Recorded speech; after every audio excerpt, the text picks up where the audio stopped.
The Cartographer's Skin, Chapter 1, The Man Who Drew the Sea. Good evening, and welcome back to Tranquil Arc Chronicles. Tonight, we drift to Venice, not the city of carnival masks and sunlight, but the Venice that breathes beneath the fog. A Venice of candlelight, reflected on black canals, of corridors that echo with the scratch of a quill, and the heartbeat of a man who believed the world could fit beneath his hand. His name was Silvano di Rossi, the most gifted cartographer of his age. They said he could draw a coastline as if he'd walked every grain of sand. They said his ink understood the tides better than any sailor.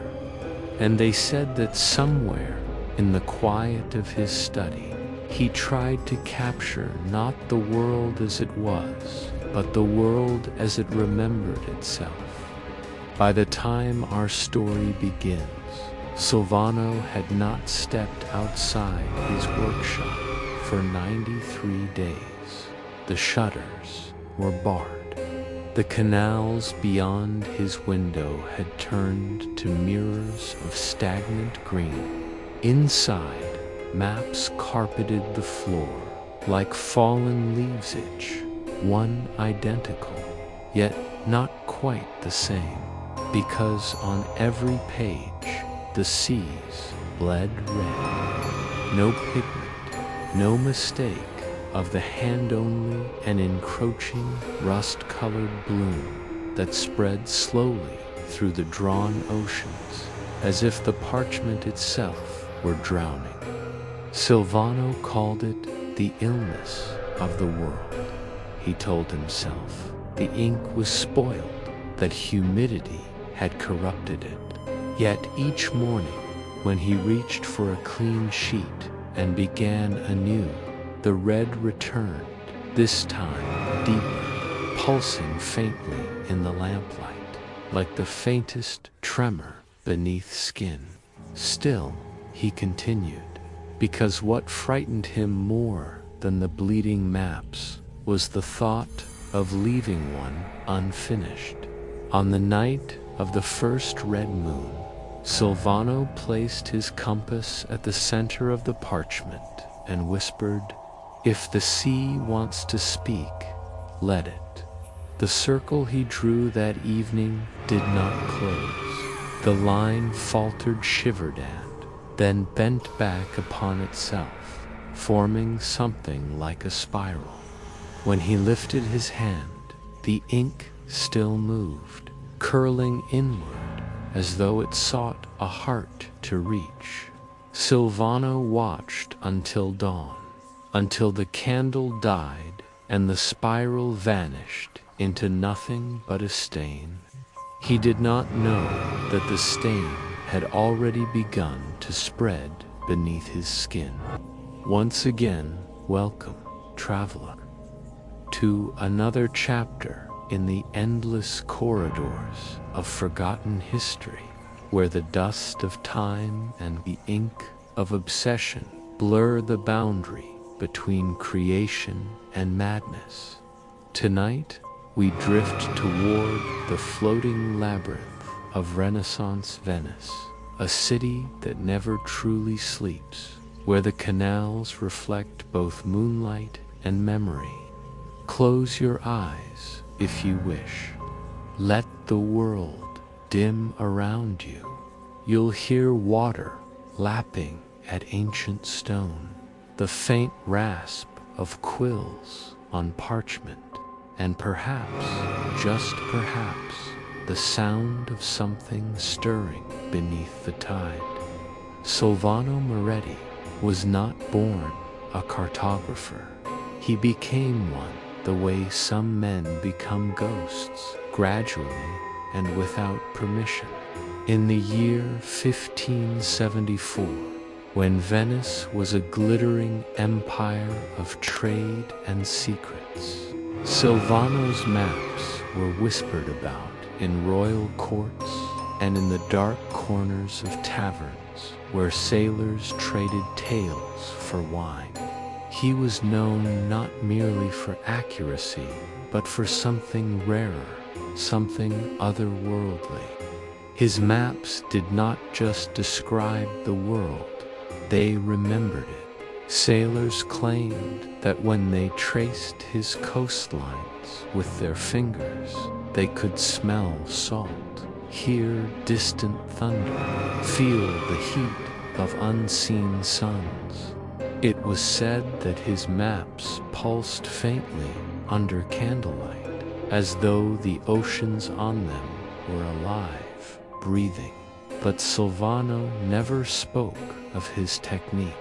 He never took apprentices. And when questioned about the strange luminosity of his ink, he only smiled and said, "A map must contain a soul, else it is only lines." His home stood near the Cale dei Miracoli, a crumbling building that leaned into the canal as though tired of standing. Inside, the scent of iron and brine hung thick in the air. Sheets of parchment lay draped over tables and chairs, some torn, others drying in the warm flicker of oil lamps. Every inch of wall was covered in sketches, coastlines, islands, mountains, ruins, all drawn with meticulous care. But among them, one stood apart. Pinned to the farthest wall was a half-finished map of the Adriatic Sea. Unlike the others, it shimmered faintly. The ink glowed in the dim light, not gold, not silver, but something between the two, like the color of bone in moonlight. And when Silvano worked upon it, he sometimes whispered names not found in any atlas names, older than Latin, older than faith. Thalassa, Nerida, Lycera. Each syllable seemed to tremble in the air, as if reluctant to be heard. One rainy evening, a young man named Pietro knocked on his door.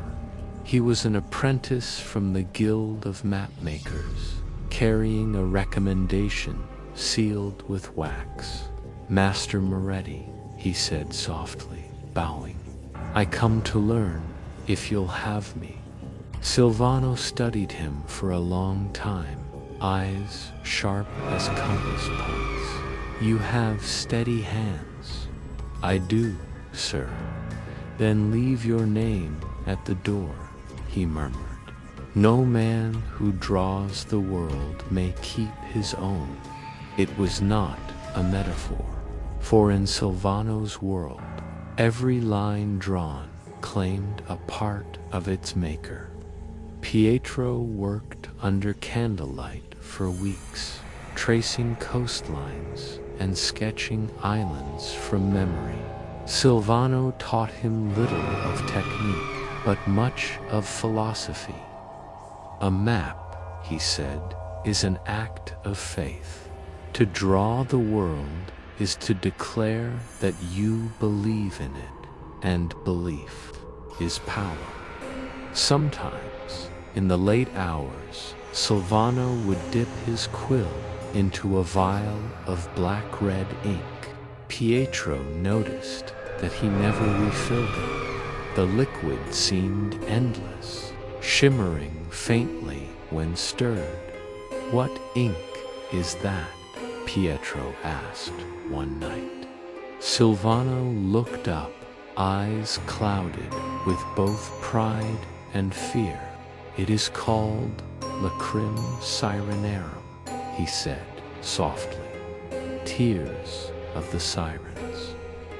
Or so the alchemist who sold it claimed. It shows not what is, but what was.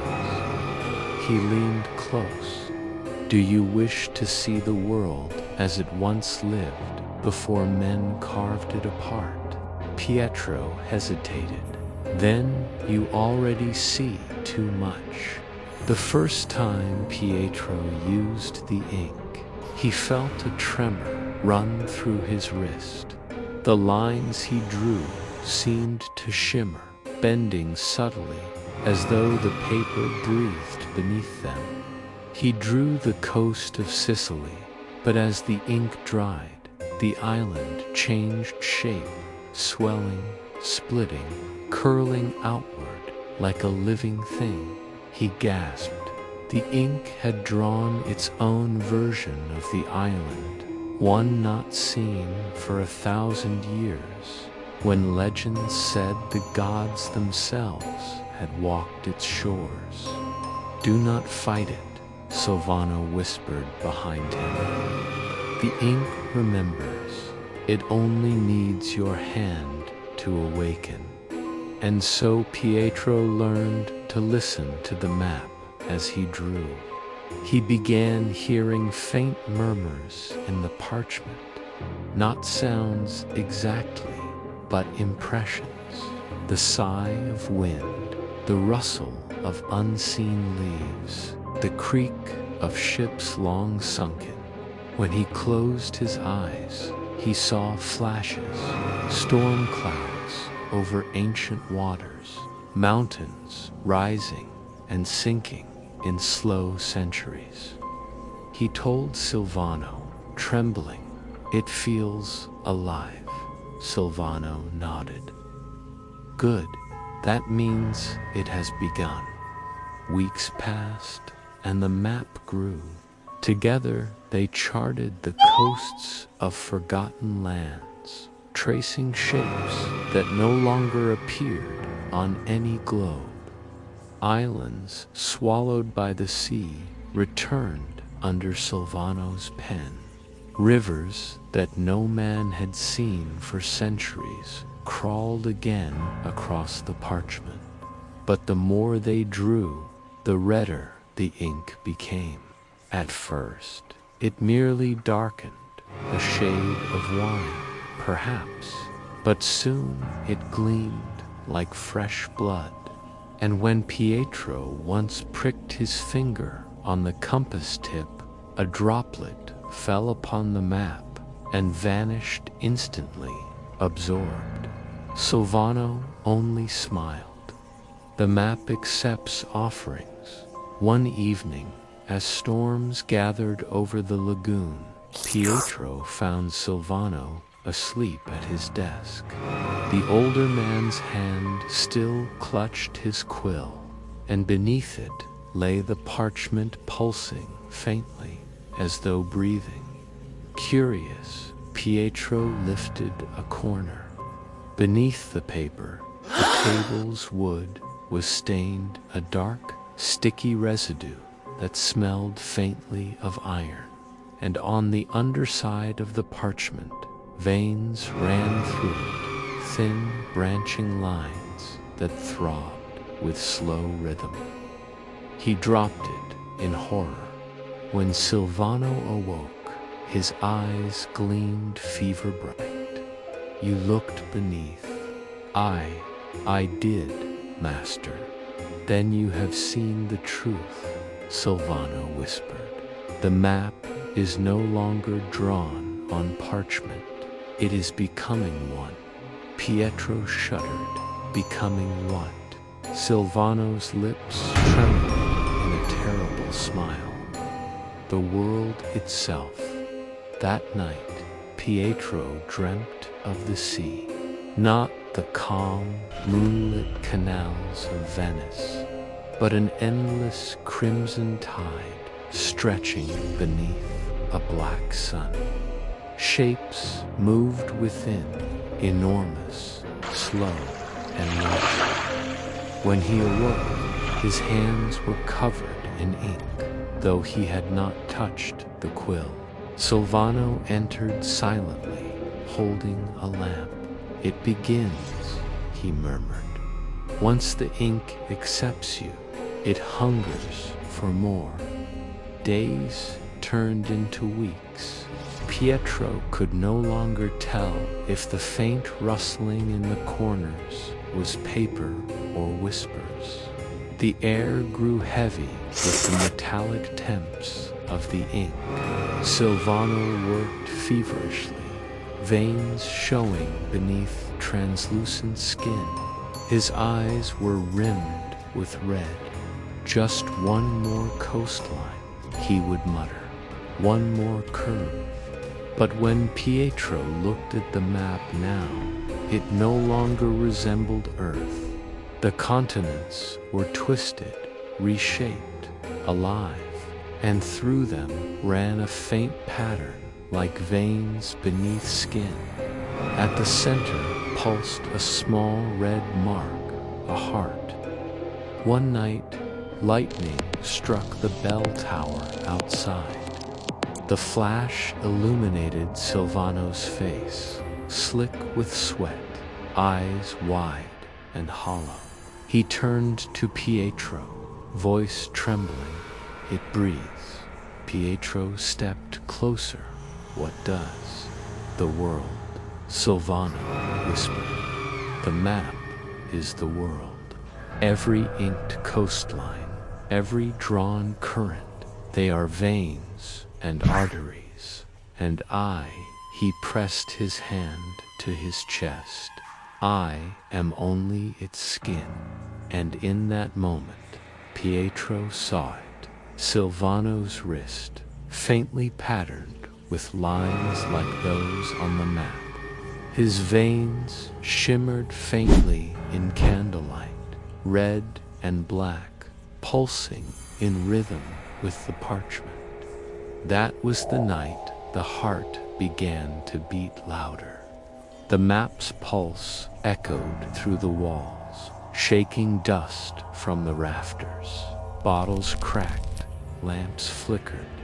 The sound was not loud, more like the steady thump of blood within an ear. Yet it grew and grew until the entire room seemed to breathe in rhythm with it. Silvano fell to his knees, laughing softly. "It's alive, do you see? The world remembers its maker." Pietro backed away. "This isn't creation, it's possession." Silvano's eyes gleamed with tears. "Every god devours its worshipper, Pietro. That is how faith endures." And so began the first night of unmaking. Silvano Moretti, the man who drew the sea, would not see another dawn in the form he knew. But his apprentice, poor Pietro, had only begun to understand what the ink demanded. Outside, Venice slept under sheets of rain, unaware that in a small, flickering room by the water, the boundaries between map and maker were beginning to blur.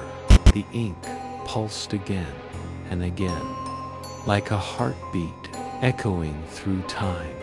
And somewhere deep within that crimson rhythm, the faintest of voices whispered, "Draw me further." End of chapter 1. In every line we draw, something stares back. Chapter 2. The ink that remembered blood. Good evening again, listener. Before we return to the story, take a slow breath. Let the world outside your window fade. Let the clatter of the city, the whir of your thoughts, quiet down. Now imagine the faint scent of salt and ink in the air. You are back in Venice, back in that narrow workshop where candlelight trembles against old walls. The ink still gleams red on the parchment, and beneath it, something ancient begins to stir. For 3 days after the storm, Silvano did not sleep. He worked as though time itself had narrowed to the width of his desk. Each stroke of his quill was slower now, deliberate, reverent, as if he feared what would happen when he stopped. The candles had long burned into stubs. Their wax pooled across the table, running into the edges of the parchment like frozen tears. The air reeked of iron, of something raw and wet. Pietro had tried to leave twice. Each time, the latch refused to lift. The wood was swollen with damp, yes, but there was more. The door pulsed faintly, in time with the same terrible rhythm that throbbed from the map. It was alive. The whole room was alive. Silvano's voice came in whispers, now spoken more to the parchment than to any living soul. He muttered the names of vanished lands, his tongue twisting around syllables Pietro could barely recognize. Ilindra, Carthene, Mare Obscura. Each word sank into the air like a drop into water, rippling invisibly outward. Sometimes, after he spoke, the lines on the map shifted, not dramatically, but subtly. Coasts warped, seas deepened. Whole continents seemed to breathe and move. Pietro began to feel the floor tilt under his feet, as though they floated on a tide of unseen current. That night, he found Silvano kneeling before the map, his hands trembling. The old cartographer's skin was pale, almost translucent, as if the blood had retreated to the ink instead. "Do you hear it?" Silvano asked softly. Pietro shook his head. "It calls," Silvano murmured from below. "The sea beneath the world. It remembers me." He dipped his quill again into the vial of red-black ink. The liquid rippled, as if alive, catching the candlelight with oily brilliance.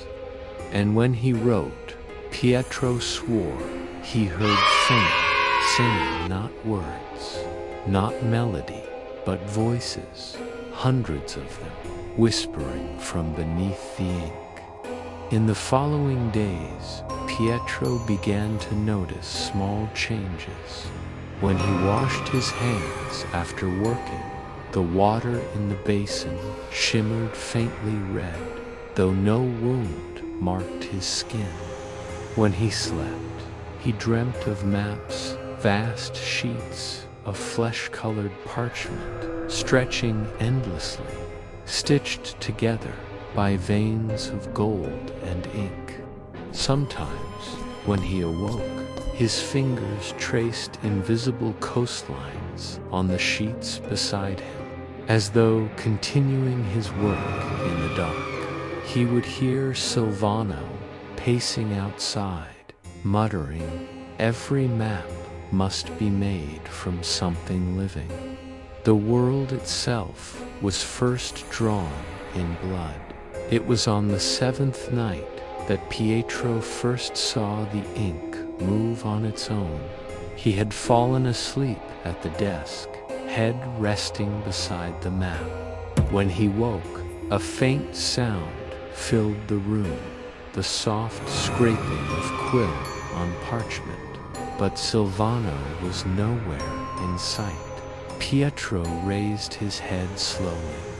The quill moved. It floated above the paper, guided by unseen fingers. Its tip traced the outline of a coastline, a strange, spiraled land, like the shell of a nautilus. And as it drew, the red ink sank into the parchment like blood into skin. He stared, breath shallow. The quill paused, then turned slightly, as if sensing him, and wrote one word in letters, sharp as bone: Pietro. The ink bled outward, and the word pulsed once, twice, before sinking beneath the paper. Pietro stumbled back, heart pounding. The map shimmered faintly, its lines twisting. He could have sworn, for a moment, that one of the drawn coastlines resembled a human arm, his arm stretching outward into the sea. He found Silvano standing by the window, staring into the rain-soaked night. "Master." The map, it wrote my name. Silvano did not turn. "Then it has accepted you," he said quietly.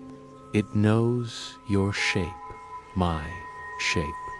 Silvano's reflection in the window smiled faintly. "Everything that exists has a geography, Pietro, even the human body. Veins are rivers, skin is land. The map only learns what it must consume." Pietro's voice broke. "Consume? The world was always hungry," Silvano whispered. "We just gave it eyes."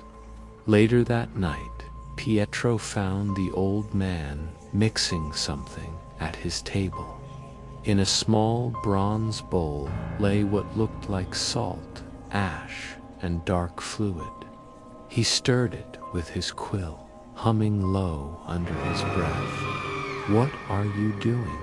Pietro asked. "Restoring the ink," Silvano replied without looking up. "It grows thin when it feeds too long on memory.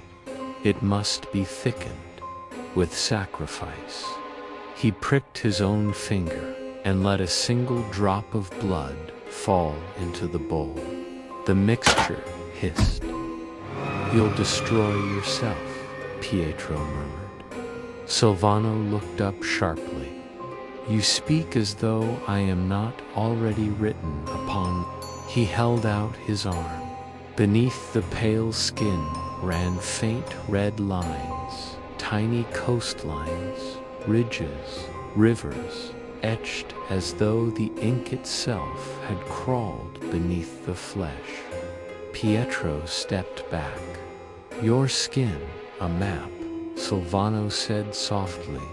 "It needed a surface. Flesh remembers better than parchment." Days blurred after that.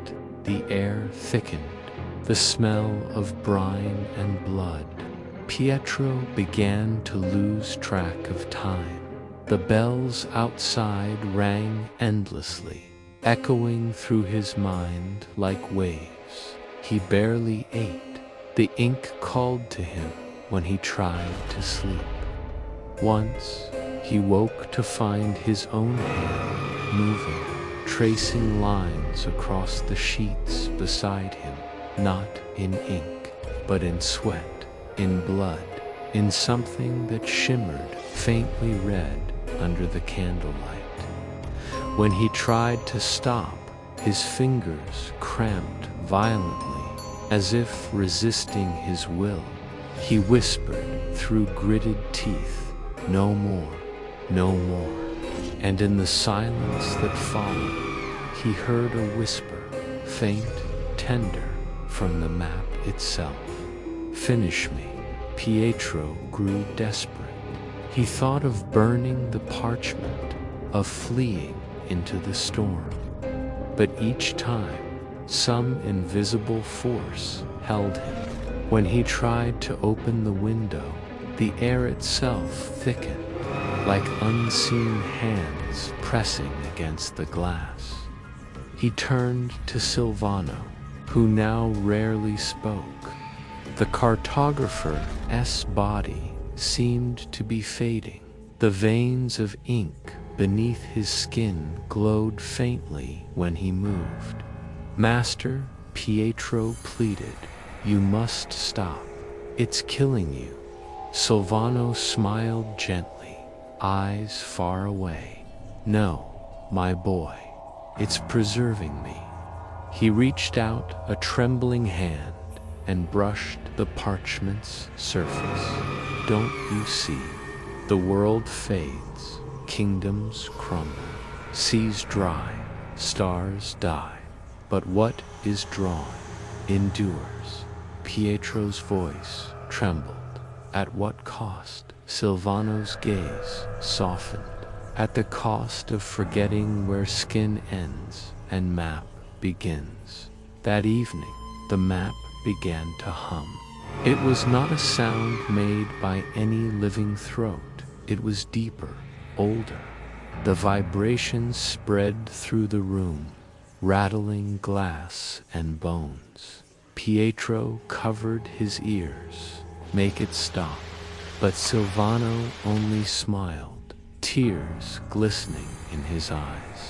"It sings of the old world, the one before light. Do you not hear its beauty?" He dipped his quill again and began to draw, his strokes frantic, desperate, beautiful. The ink spilled over the parchment's edge, dripping onto the floor, crawling across the wood like living veins. Pietro stumbled backward as the lines climbed the walls, twisting, spiraling, forming shapes, archipelagos, mountains, rivers.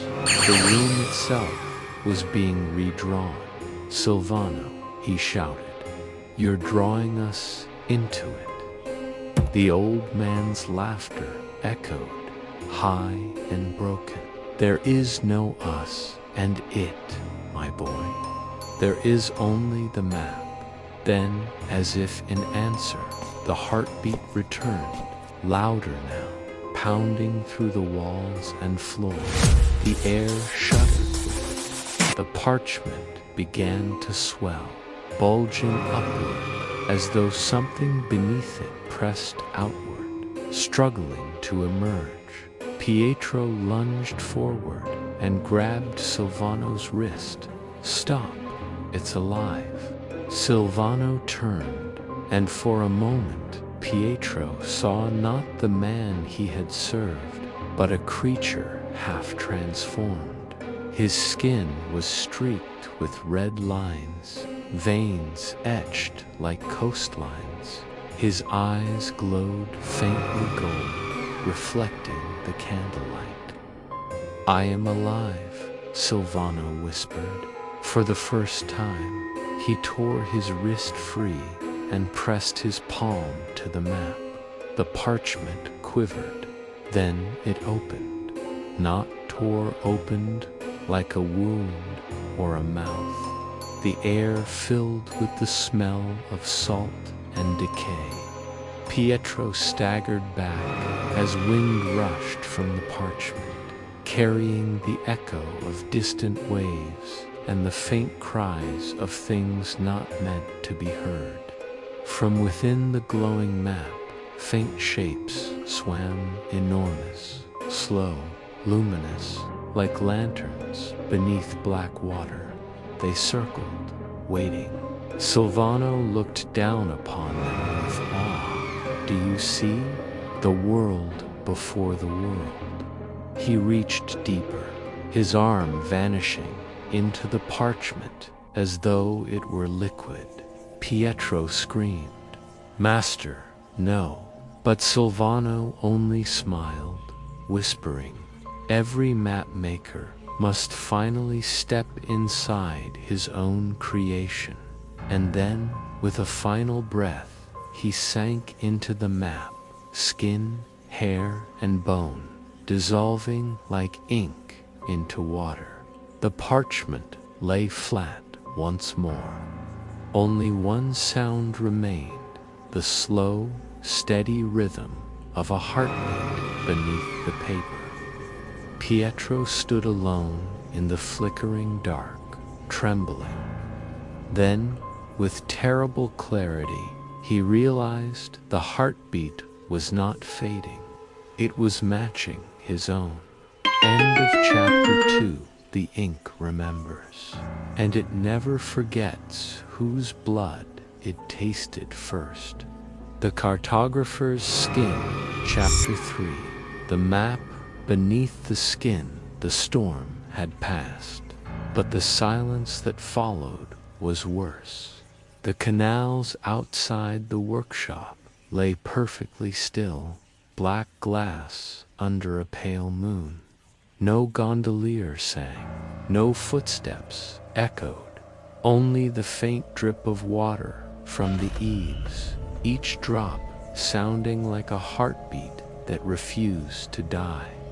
Inside, the map lay quiet. Its surface shimmered faintly, the ink no longer pulsing, or perhaps it simply waited, patient as the sea before a tide. Pietro hadn't moved for hours.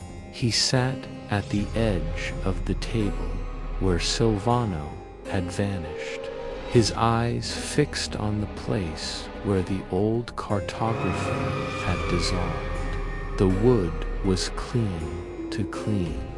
No blood, no ash, not even a thread of fabric remained. Only a faint reddish sheen, as if the surface had been polished with something that breathed. The room smelled of salt and iron. He whispered to himself, "You're dreaming." But when he raised his hands, he saw the stain. Fine red lines ran across his palms, thin as hair, branching outward like rivers. They weren't scratches, they moved slowly, like veins drawing their own course beneath the skin. For days, Pietro locked the workshop.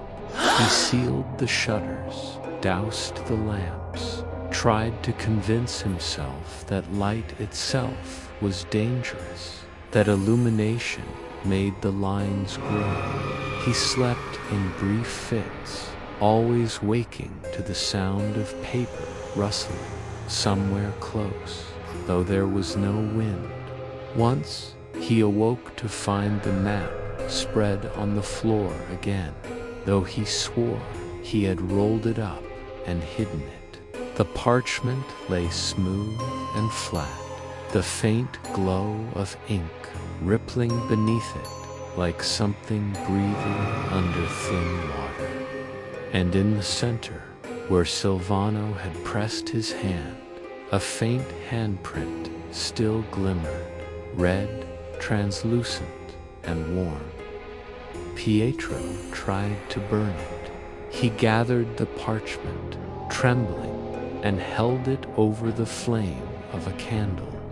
The fire flared, licking the edges, then bent away, shrinking as though repelled.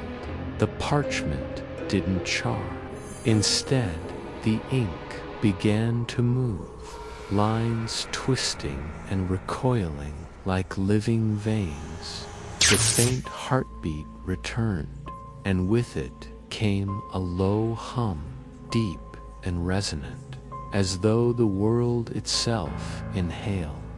A single droplet of ink bled upward, defying gravity, floating into the air. It drifted toward Pietro's hand and landed softly on his wrist. He gasped. It was warm. The drop sank into his skin like oil. For a moment, nothing.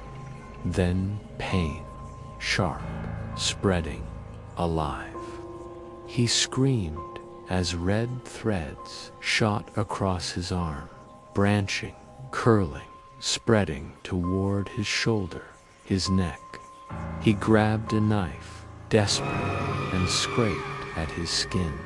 But wherever he cut, the ink followed, seeping back into the wounds. It wanted him whole. When it finally stopped, the pain dulled to a throb. His body shook. drenched in sweat. Then he saw it in the flicker of dying light. Beneath the surface of his skin, faint lines glowed. They weren't random. They were coastlines, tiny, perfect, impossibly detailed. He stumbled to the mirror. There, across his chest, he saw islands and rivers drawn beneath flesh, curving like constellations of blood. The map had chosen a new parchment. He stopped eating. He stopped writing. He only listened to the quiet beat beneath his ribs that no longer felt entirely his.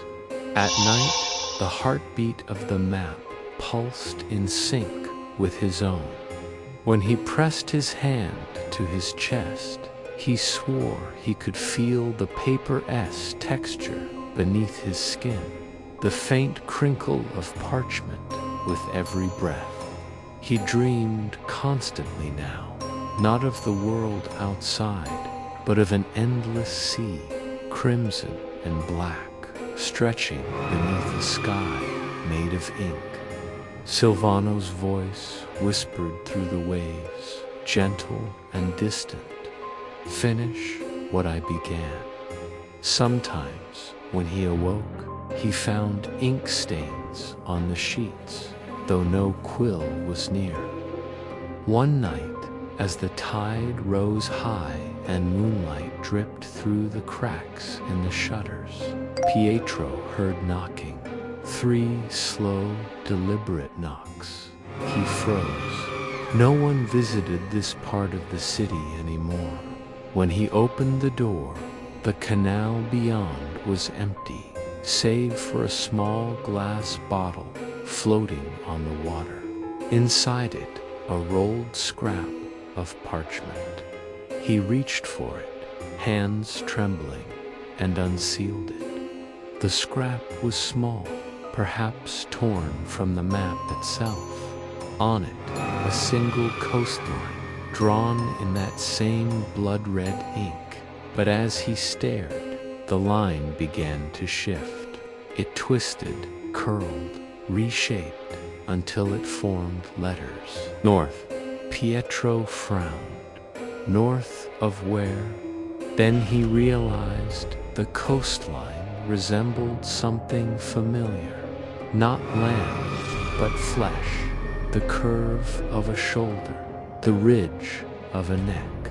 His own. He ran to the mirror again. The markings beneath his skin had changed. They now stretched upward, crawling across his throat, pulsing faintly with each heartbeat. He whispered hoarsely, "No, stop." But the ink moved faster, as though hearing him. It climbed toward his face. The next morning, he found himself drawing again, though he did not remember beginning. His hand moved on its own, gliding the quill across the parchment. The lines it formed were perfect, smooth, deliberate, alive. He tried to stop, but the quill refused to leave his grip. It felt fused to his fingers. Each stroke made the lines beneath his skin shift in harmony. The map and his flesh were one continuous design. By dusk, he realized what he was drawing, the city of Venice itself, but not as it was now. This Venice was older, darker, built upon bones instead of brick. The canals bled crimson. The towers leaned not from age, but from sorrow. Every bridge connected shadows, not streets, and at its center, a single circle, a perfect heart, pulsing faintly in time with his own. He collapsed, gasping, as the ink on the page began to move again. The heart at the center swelled, throbbing with a dull red light. The paper beneath it grew translucent, a membrane, not parchment. He crawled backward as it began to stretch, the surface rippling outward like skin under breath. Then came the sound, a deep, wet crack, like fabric tearing underwater. A fissure opened at the map's center, oozing black-red light. The air grew heavy with the scent of iron and salt, and something sweeter, like decay soaked in honey. From the opening, a few shapes swam, human, almost silhouettes, bending and twisting in silent agony. Their eyes glowed faintly blue, like drowned stars. They moved closer. Pietro tried to flee, but his feet rooted to the ground. The air thickened, pressing against him like invisible water. The shapes whispered as they passed. He drew us to well. We remember the world. We remember the sea. Pietro screamed and tore the parchment from the table. But as he did, the ink leaped from it, splashing across his face, his chest, his hands. It burned, cold as ice. He stumbled to the wall, clawing at his skin. The ink spread faster now, threading across his body like veins of fire.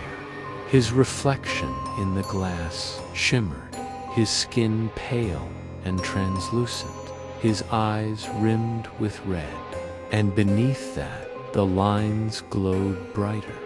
The map now reached his jaw, curling around his throat like a collar.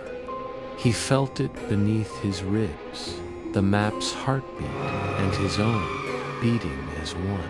Then came the whisper, Silvano's voice, clear, echoing inside his skull.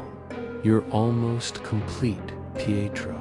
He staggered to the window, gasping for air. Outside, the city looked wrong. The canals gleamed red under the moon. The bell towers swayed slightly, like trees under an invisible current, and across the distant rooftops, faint red lines glowed roads, rivers, veins, connecting everything. Venice itself was being redrawn.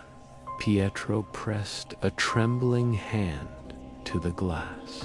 His skin left a print, not of fingers, but of faint lines, identical to those spreading through the city. He whispered, "You're drawing through me." And in the silence that followed, the map answered from within him, a pulse, slow and deep, filling his bones. He turned toward the table, the parchment still alive with faint movement. The circle at its center pulsed, not just light now, but sound, a soft, rhythmic thud. He knew that heartbeat. It was his own. Every time it beat, he felt it, not in his chest, but under the paper. The map was breathing for him. He approached it slowly, his reflection trembling in the sheen. For the first time, he saw his own outline drawn faintly across the map. His veins, his shape, his heart. He touched it.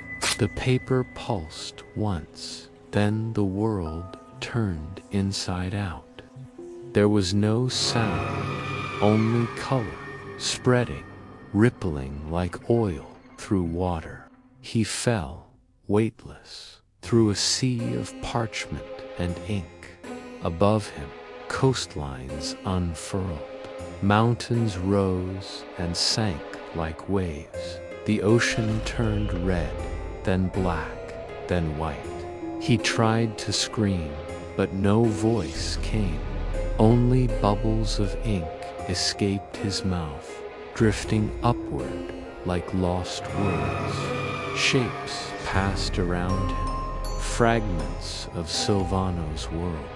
A city half drowned, ships suspended mid-sinking, islands bleeding into one another. Through it all, a low hum persisted, the same hum he had heard when Silvano vanished.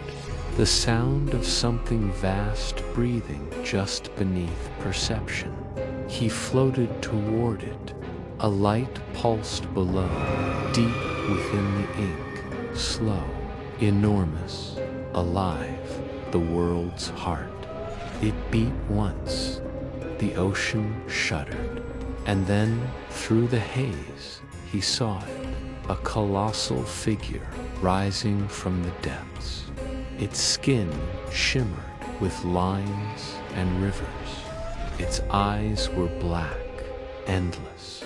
Its entire body was covered in maps. Every continent, every sea, every lost world drawn upon its flesh. And in the center of its chest, Silvano's face, the mouth moved. "Welcome home, Pietro." He reached upward, struggling, gasping against invisible water. But Silvano's voice filled the sea. "The world remembers every hand that shapes it. You drew it too well, my boy. Now it has drawn you." The figure reached for him. Fingers like tendrils of ink closed around his body, gentle, and everything went black. When Pietro awoke, he was lying on the floor of the workshop. The map was gone. The parchment, the ink, everything gone. Only silence, and his heartbeat, slow, steady. He touched his chest. The lines beneath his skin were gone, or so he thought. Then the light shifted, and he saw it. Faint, red, shimmering veins, delicate, intricate, winding just beneath the surface. When he leaned closer to the mirror, he saw something else. Tiny letters written along those lines. Names, places. He whispered one aloud. The air trembled. From far across the canals, something answered. A distant echo, deep and wet, like the sea remembering his voice. He stood frozen, breathing hard. Outside, the water rippled, though no wind stirred it. Somewhere beneath the city, something vast moved, unseen but real. The canals throbbed faintly, glowing for a moment with a crimson pulse. And then, in the stillness, came a whisper, faint, familiar, from within him. Keep drawing. End of chapter 3. Once the map finds skin, it no longer needs parchment. Chapter 4. The city that drew itself, the city no longer slept. Venice had always murmured, the soft lap of waves against stone, the sigh of wind through narrow alleys, the muted calls of gondoliers fading under bridges. But now, even in its silence, Pietro could hear something else. Something beneath the rhythm of the tides. A second pulse. Low, deep, slow. As if the entire city had begun to breathe through its canals. He tried not to listen. He told himself it was only exhaustion, only the echo of sleepless nights and the fever that burned quietly in his blood. But the sound persisted, every ripple, every drop of water sinking perfectly to his heartbeat. He wandered through the fog, cloak pulled tight, the streets damp beneath his boots.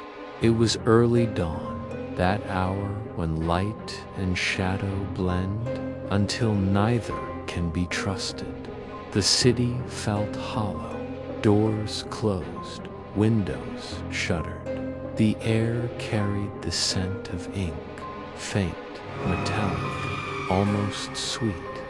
He reached the Piazza San Marco, where the pigeons once gathered in noisy flocks. Now they sat silent, motionless, on the statues and balustrades, watching him with red-ringed eyes.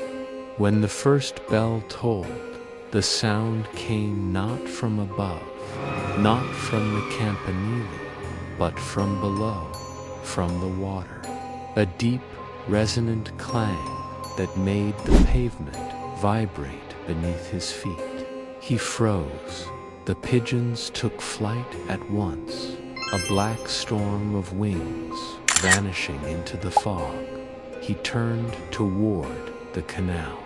The surface rippled, glowing faintly red, like wine stirred by unseen hands.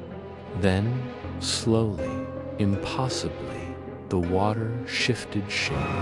Lines began to rise upon it, glowing veins of scarlet light forming intricate patterns across the surface.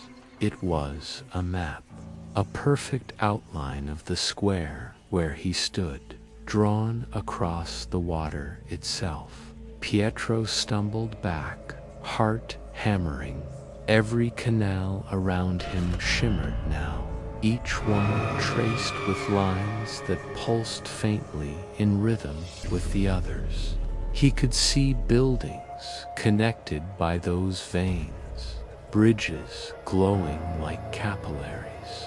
The city was becoming one vast, breathing thing, and at its heart, somewhere beneath the piazza, he felt something stir.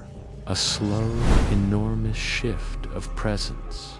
He whispered, "No, no, you can't be." But even as he said it, he knew the truth. Silvano's map hadn't disappeared. It had simply changed canvas. The whispers began that night. At first, faint, the sound of pages turning somewhere close, though there were no books. Then voices, dozens of them, layered and soft, murmuring beneath the hum of the water. Sometimes he caught a word, depth read. Remember, he tried to leave the city. He packed what little remained, his quills, a half-broken compass, the tiny glass vial that once held the siren ink. But when he reached the edge of the city, the fog thickened. The lagoon should have opened before him, wide and pale under dawn. Instead, he saw more buildings, endless bridges, endless canals, stretching outward as if the city had unfolded overnight. He rode for hours, but the water circled him back again and again to the same place, the same narrow street, the same sound of dripping ink. Venice no longer had edges. The map had consumed its borders. By the third day, the whispers became clearer. They no longer came from the water, but from the walls. When he pressed his ear to the brick, he heard the faint rustle of paper behind it, a ceaseless turning, as if something vast beneath the city were endlessly redrawing itself. And then he saw them, the people. At first, he thought they were strangers walking through the mist. But as he approached, he saw the lines' faint red veins running beneath their skin, glowing dimly in the dark. Their eyes were hollow, their mouths moving in silence. When they passed him, their shadows rippled, not as human silhouettes, but as shapes of coastlines and islands. They were part of the map. One woman stopped near him, her face pale as wax. When she spoke, her voice came not from her mouth, but from somewhere within the air. "You drew us," she whispered. "We were the lost ones, the uncharted. You gave us shape." Pietro shook his head. No, I didn't draw." But she raised her hand. Her fingers trembled, and as she lifted them, the flesh split soundlessly, revealing lines beneath, rivers glowing crimson through translucent skin. The veins curled, forming letters across her palm. "Finish it," and then she smiled, a slow, wet crack of a smile, before turning and dissolving into mist. Pietro stumbled backward, choking on his breath. He ran until the fog swallowed everything, until the stones blurred and the bridges curved into impossible directions. When he finally stopped, gasping, he found himself before Silvano's old workshop. The door, once sealed, now stood slightly open. He hesitated, then stepped inside. The air was thick, stale, carrying that same scent of brine and ink. The candles were lit, though none burned with flame. Their light shimmered, red, liquid, like reflections on deep water. And there, upon the table where Silvano had once worked, lay the map, whole complete. Only now it was no longer made of parchment, it was made of skin. He stared in horror. The texture was unmistakable, smooth, pale, veined, not tanned leather, but living flesh, stretched thin and taut across the wood. The map's ink pulsed faintly beneath it, like blood moving just under a wound. In its center lay a single open eye, Silvano's. It blinked slowly, wetly, and then rolled to look at him. Pietro fell to his knees, trembling. "Why?" he whispered. "Why did you do this?" The voice that answered came not from the mouth, but from the very surface of the skin map. "The world was never meant to be empty," it said softly. "Every explorer carves meaning into chaos. Every line claims a life." Silvano's tone was calm, almost kind.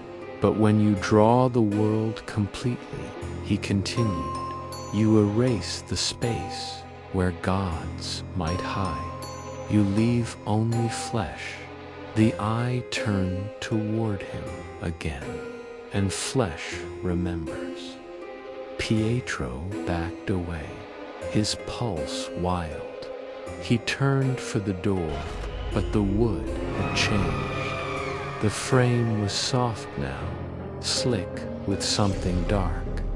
When he pressed his hand against it, the surface gave way slightly, as if pushing into warm skin.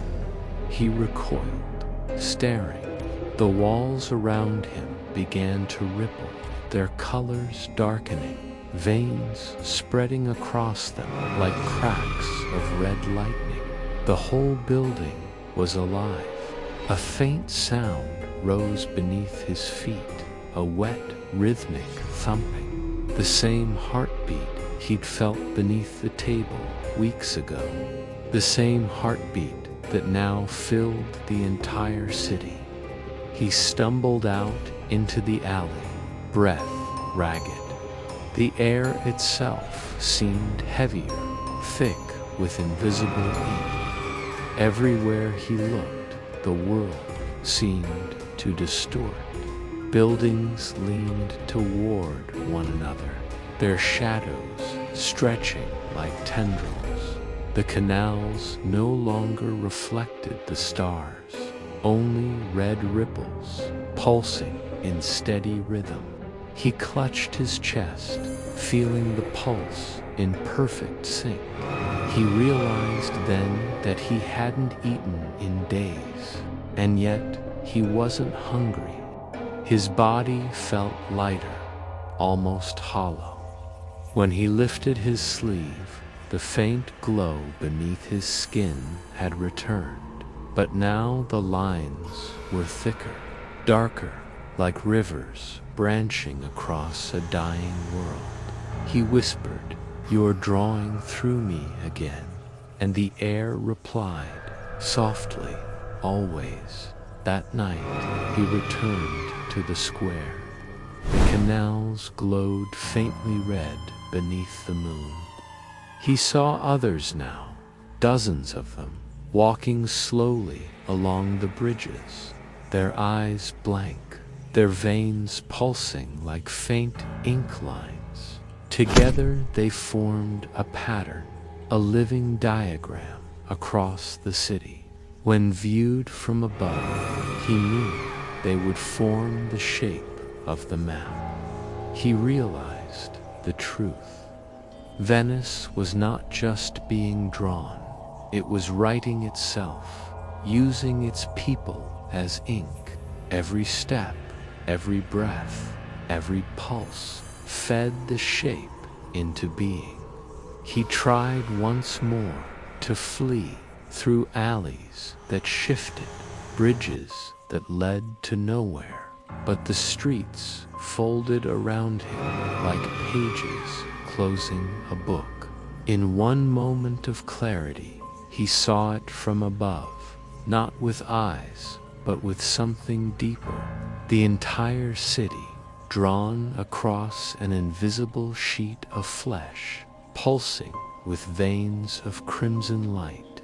Every canal a river of blood, every building a bone, and in the center, where the piazza once was, a vast beating heart. He felt himself pulled toward it. He reached it near dawn. The square was empty, save for the fountain, now overflowing with dark, glistening ink.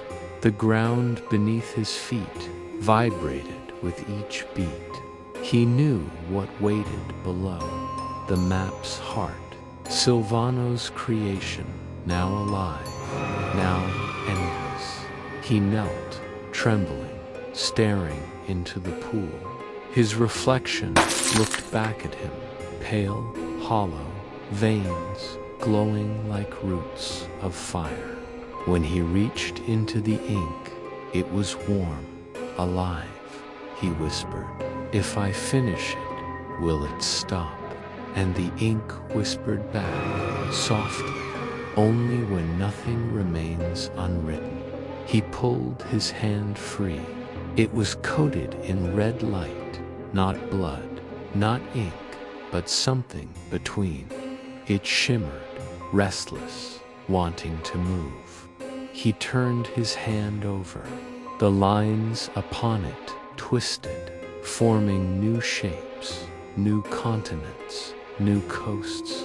They pulsed once, twice, and then sank into his skin again.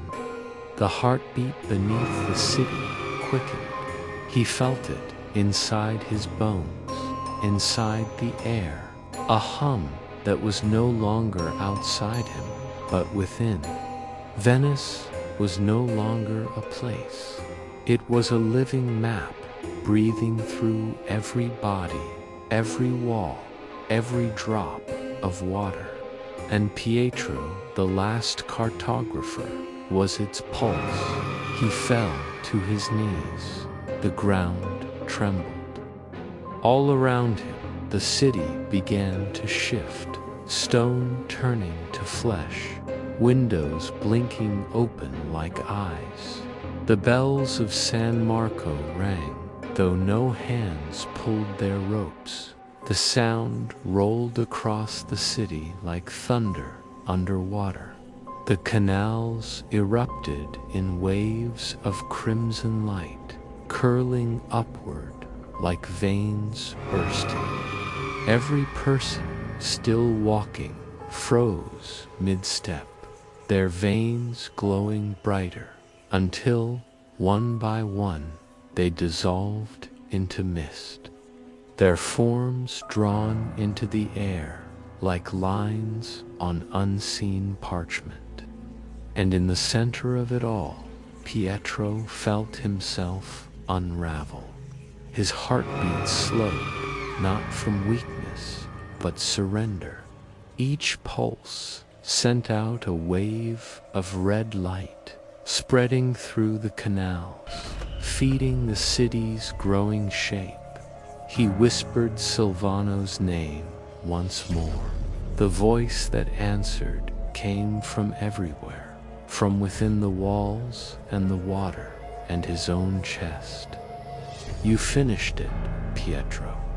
He closed his eyes, his breath trembled. City exhaled, and for one perfect, endless moment, everything was still. When the sun finally rose, Venice looked unchanged. The canals shimmered softly in gold. Tourists, sailors, traders, all went about their day, unaware. But sometimes, at dusk, when the tide is low and the light falls just right, the water turns red for a heartbeat.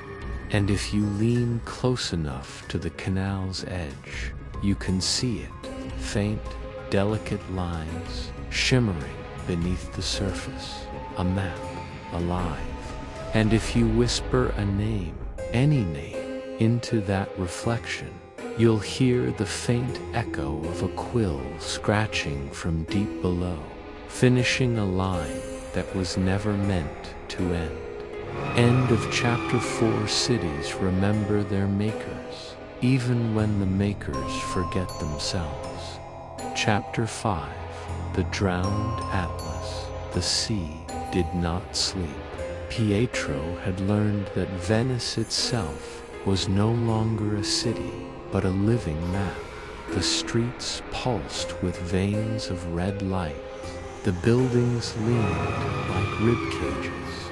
The canals throbbed beneath his feet with a heartbeat that was no longer only his own. But even as he fled its streets, which now bent and twisted like the curling lines of a vast manuscript, the ocean called.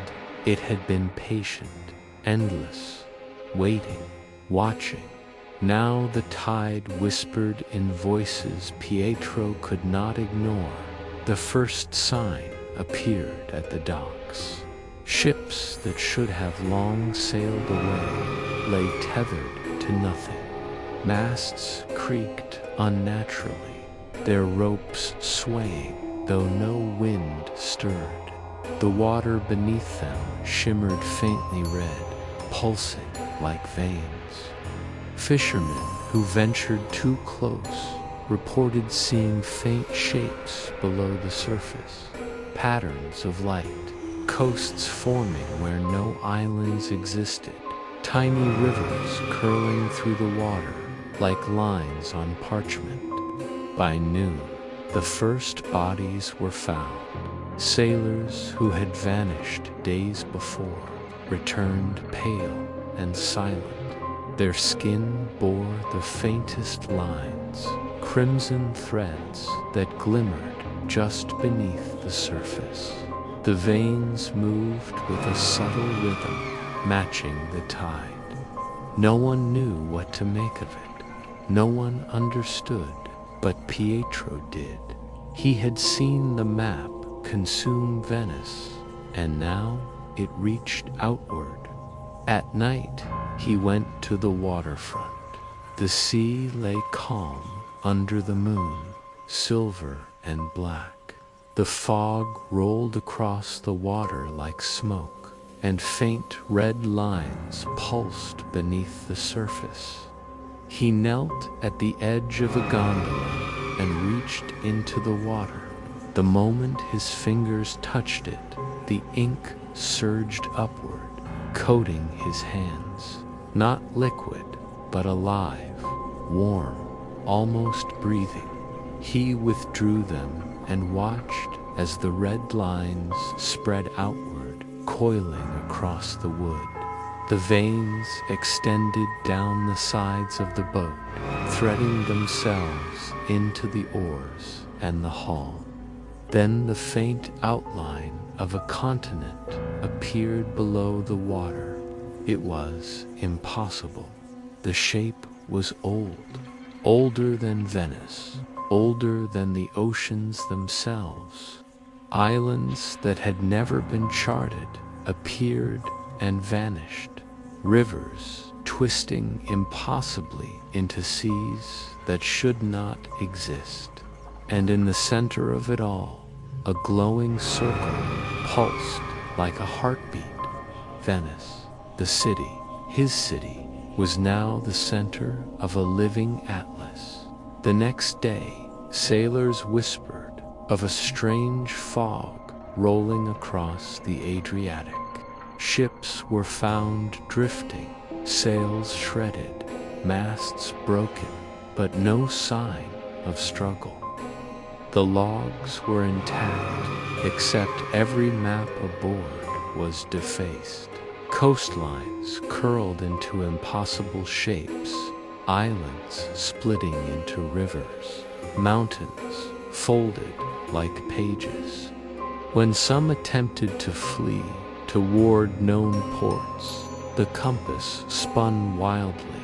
North became south, east became west. And faintly, always faintly, they could hear the scratching of a quill against paper carried on the waves. Pietro began to understand. The map did not need ink. It had learned the ocean itself. Every sea, every coastline, every island, they had become lines in a manuscript that the world itself now carried in its bones. And the more the map grew, the more it consumed. He traveled north, seeking silence, seeking a place where the water did not remember him, but there was none. Even rivers seemed drawn into the red tide, flowing unnaturally toward Venice. At night, he dreamed of drowned cities, ships half sunken, their decks crawling with glowing veins, sailors kneeling in the water, skin etched with coastlines, veins pulsing like living ink. In his dreams, he could hear Silvano whispering again. "You must record it," the voice said, "or it will erase itself, and you." Pietro awoke to find the ink beneath his skin pulsing faster. His veins glowed faintly red, the heartbeat of the drowned atlas now thrumming through his body. The ocean seemed aware of him. A single night on a small fishing vessel became a journey across a living manuscript. The stars overhead shifted unnaturally, forming constellations that matched the coastlines below.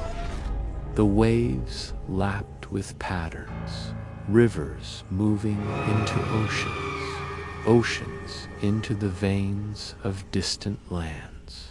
He touched the water again, and the surface rippled like skin. Shapes moved beneath it, whales, schools of fish, entire fleets, all traced in faint crimson lines.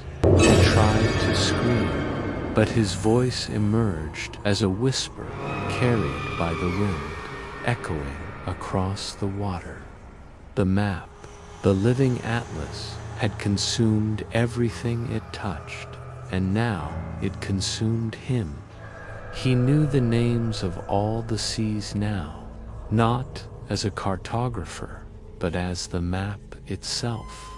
Each island, each coastline, each hidden reef became a pulse beneath his fingers, beneath his veins.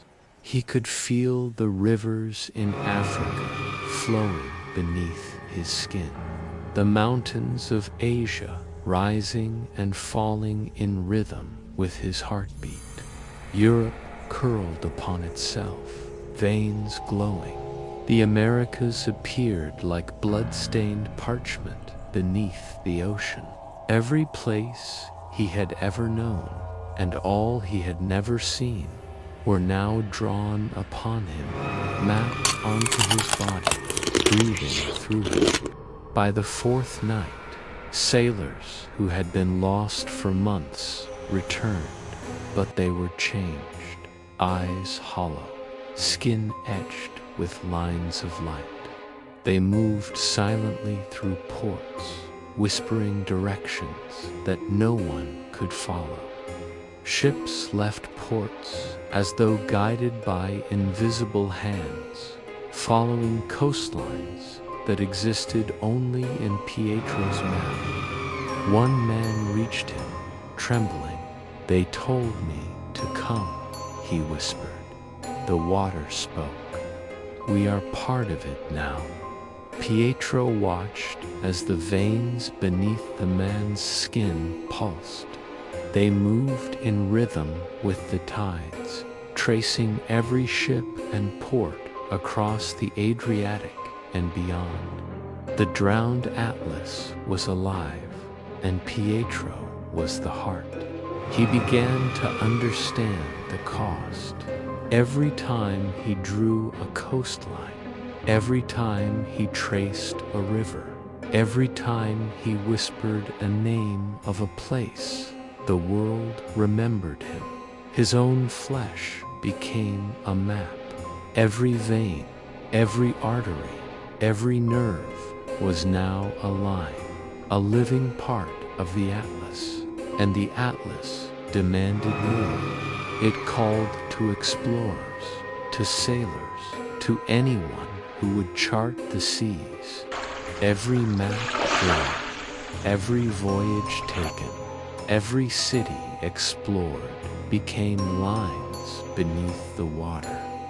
The world itself was now a manuscript, alive, aware, endless, and Venice was at its center.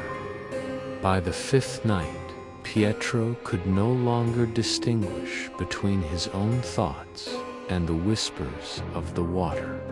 The sea called him, the city called him, Silvano called him. Every line beneath his skin pulsed in response. Every beat of his heart resonated with the tides. He stepped into the water. The ocean accepted him. The waves rose, cradling him like parchment. Below, the shapes moved faster. Ships, islands, continents, all joining into the red glow of the drowned atlas. He closed his eyes. The map whispered through him, through his veins, through his flesh, through the tides and currents of the world. It had consumed Venice. It had consumed the ocean, and now it consumed him. When he opened his eyes, he was floating above the sea. Beneath him, the water shimmered red and gold, glowing with the lines of the drowned atlas. Ships moved along invisible rivers. Islands shifted. Continents breathed. He realized with a shiver. He was not above the world. He was the world. Every coastline, traced beneath him, every river pulsing, every mountain rising. It was part of his own body, part of his own being.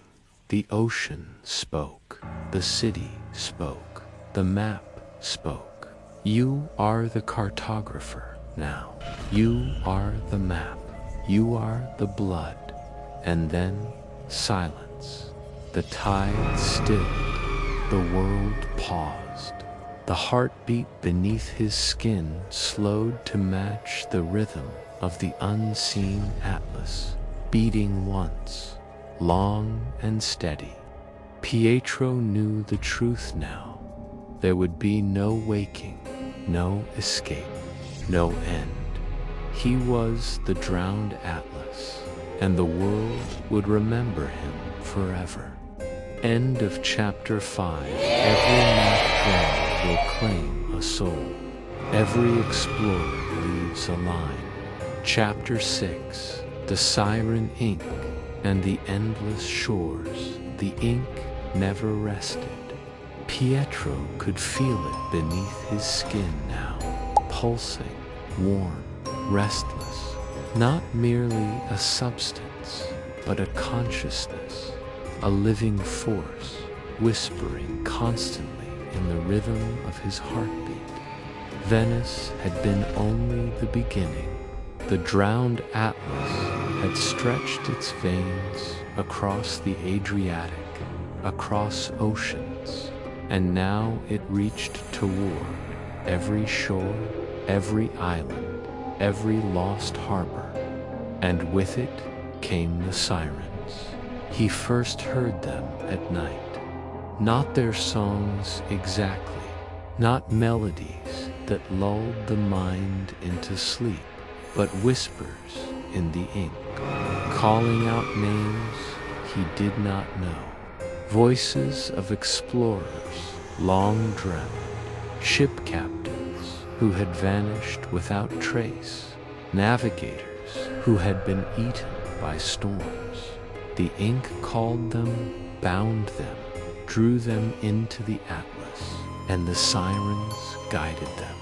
He saw them first in the reflection of a canal, elongated figures, pale as moonlight, hair drifting like seaweed in slow currents.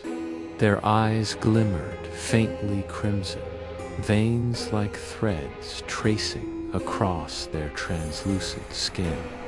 They did not speak, but when they moved, the water pulsed with them.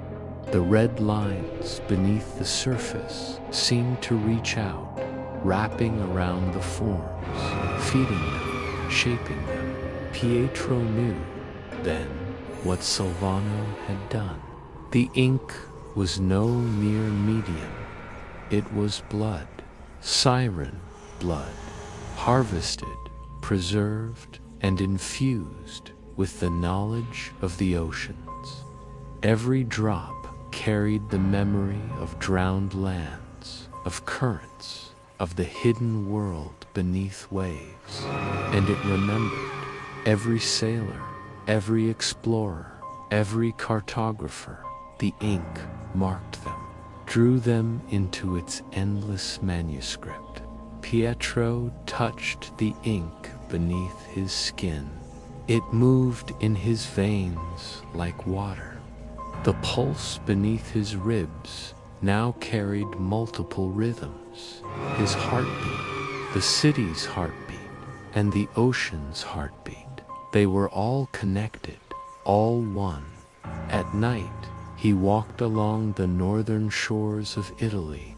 The beaches glowed faintly red beneath moonlight, faint veins stretching across the sand. Crabs moved along the lines, shells etched with miniature coastlines. Seaweed drifted in currents that pulsed like arteries. From the waves came shapes, drowned explorers, sailors with eyes blank, skin traced with crimson lines. They rose from the surf, forming a silent parade along the shore. Some carried compasses, others maps, and each one left a trail of glowing veins across the sand. Pietro understood with a shiver. The map was spreading. Not just Venice, not just Italy, not just the Adriatic. The atlas was global. He tried to resist. He returned to Venice, seeking silence, isolation, a place where the pulse of the atlas might dim. But every canal, every alleyway, every bridge was alive. The walls themselves moved subtly, shifting like the folds of a living manuscript. Windows blinked open and closed, echoing faint lines of light. The sirens followed. They sang to him in the ink beneath his skin, soft, hypnotic. You belong to the map. We belong to the map. All belong. When he touched his face, he felt the lines curling along his jaw, forming patterns he could not read. His reflection in the glass was no longer human. Lines shimmered beneath his eyes, across his forehead, branching into the temples like rivers of blood and the pulse. The pulse quickened. Ships disappeared.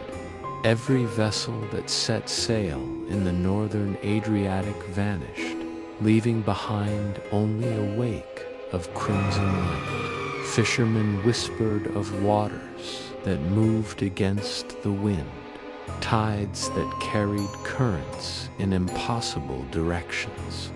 Maps returned blank, or worse, etched with impossible coastlines. Islands that did not exist, seas that had never been charted.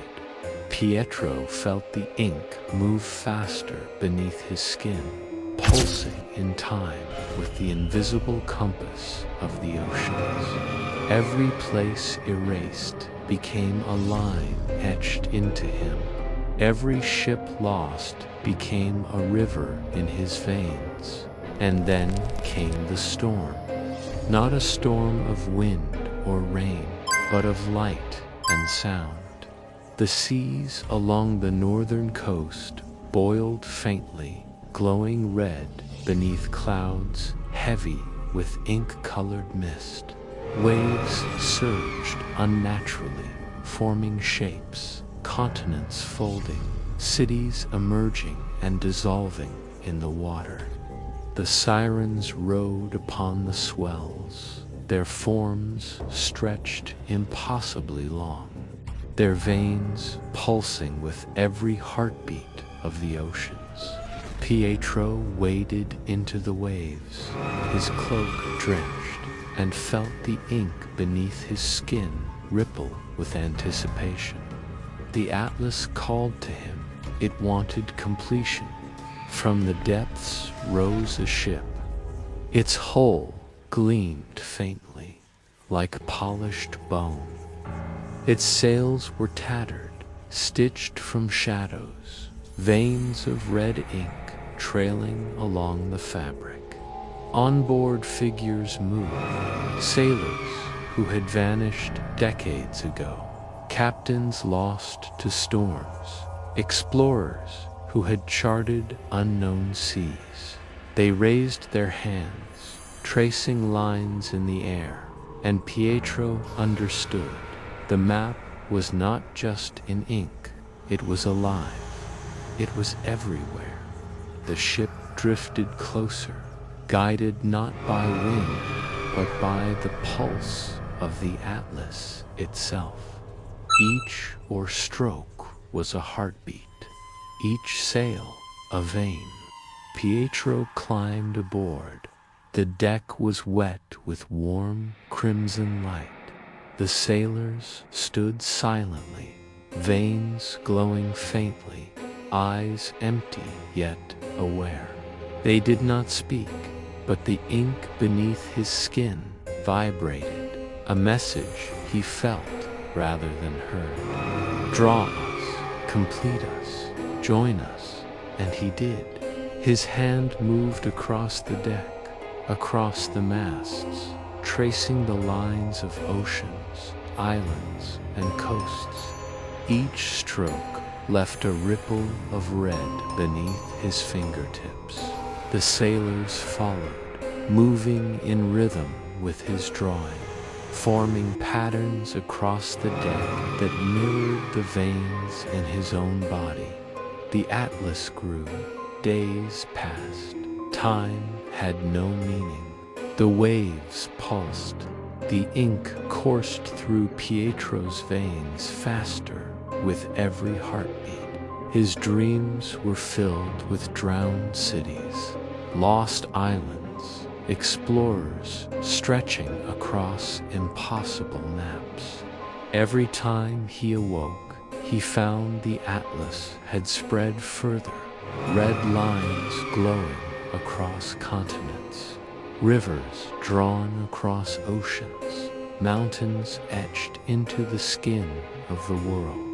And the sirens sang constantly, their voices riding the tides, weaving the ink into living forms, creatures that swam beneath ships, shapes that floated through fog, shadows that mapped themselves across the world.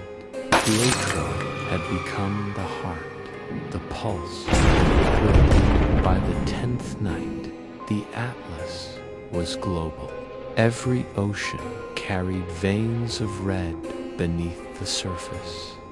Every coastline shimmered faintly with ink. Ships vanished into mist. Islands split and folded. Sailors returned with lines etched beneath their skin, unconscious, guided by invisible hands. And through it all, Pietro floated aboard the spectral ship, drawing the world with hands that moved of their own will. He had become both map and cartographer, both blood and ink, both explorer and explored. He whispered names aloud, ports, rivers, islands, cities, and the atlas pulsed in response, shaping reality itself. The sirens circled him endlessly, their forms stretching across waves, their veins glowing in time with the heartbeat beneath his ribs. He was no longer human, he was the atlas. And yet, despite the horror, despite the endless work, there was a calmness, a terrible serenity. The world was mapped, every coastline, every island, every lost city. It existed now in red lines pulsing through the ocean, through the skin of sailors, through Pietro himself. All that remained was to endure, to keep drawing, to let the atlas breathe through him. When the first light of dawn touched the horizon, the sea was still. Ships appeared on the surface, perfectly still. The islands rested beneath calm waters. The coastlines pulsed faintly, glowing like veins beneath translucent skin. Pietro stood at the bow of the spectral ship, his hands trembling. He whispered softly, "It is finished," and yet it never ends. The sirens rose from the water, their voices intertwining with the rhythm of the tides. Draw, remember, breathe. Pietro felt the atlas pulse through every vein, every sinew, every heartbeat. He smiled faintly. The drowned atlas would never sleep, and neither would he. End of chapter 6. The oceans remember the explorers. The explorers become the oceans, and the ink never sleeps. Chapter 7.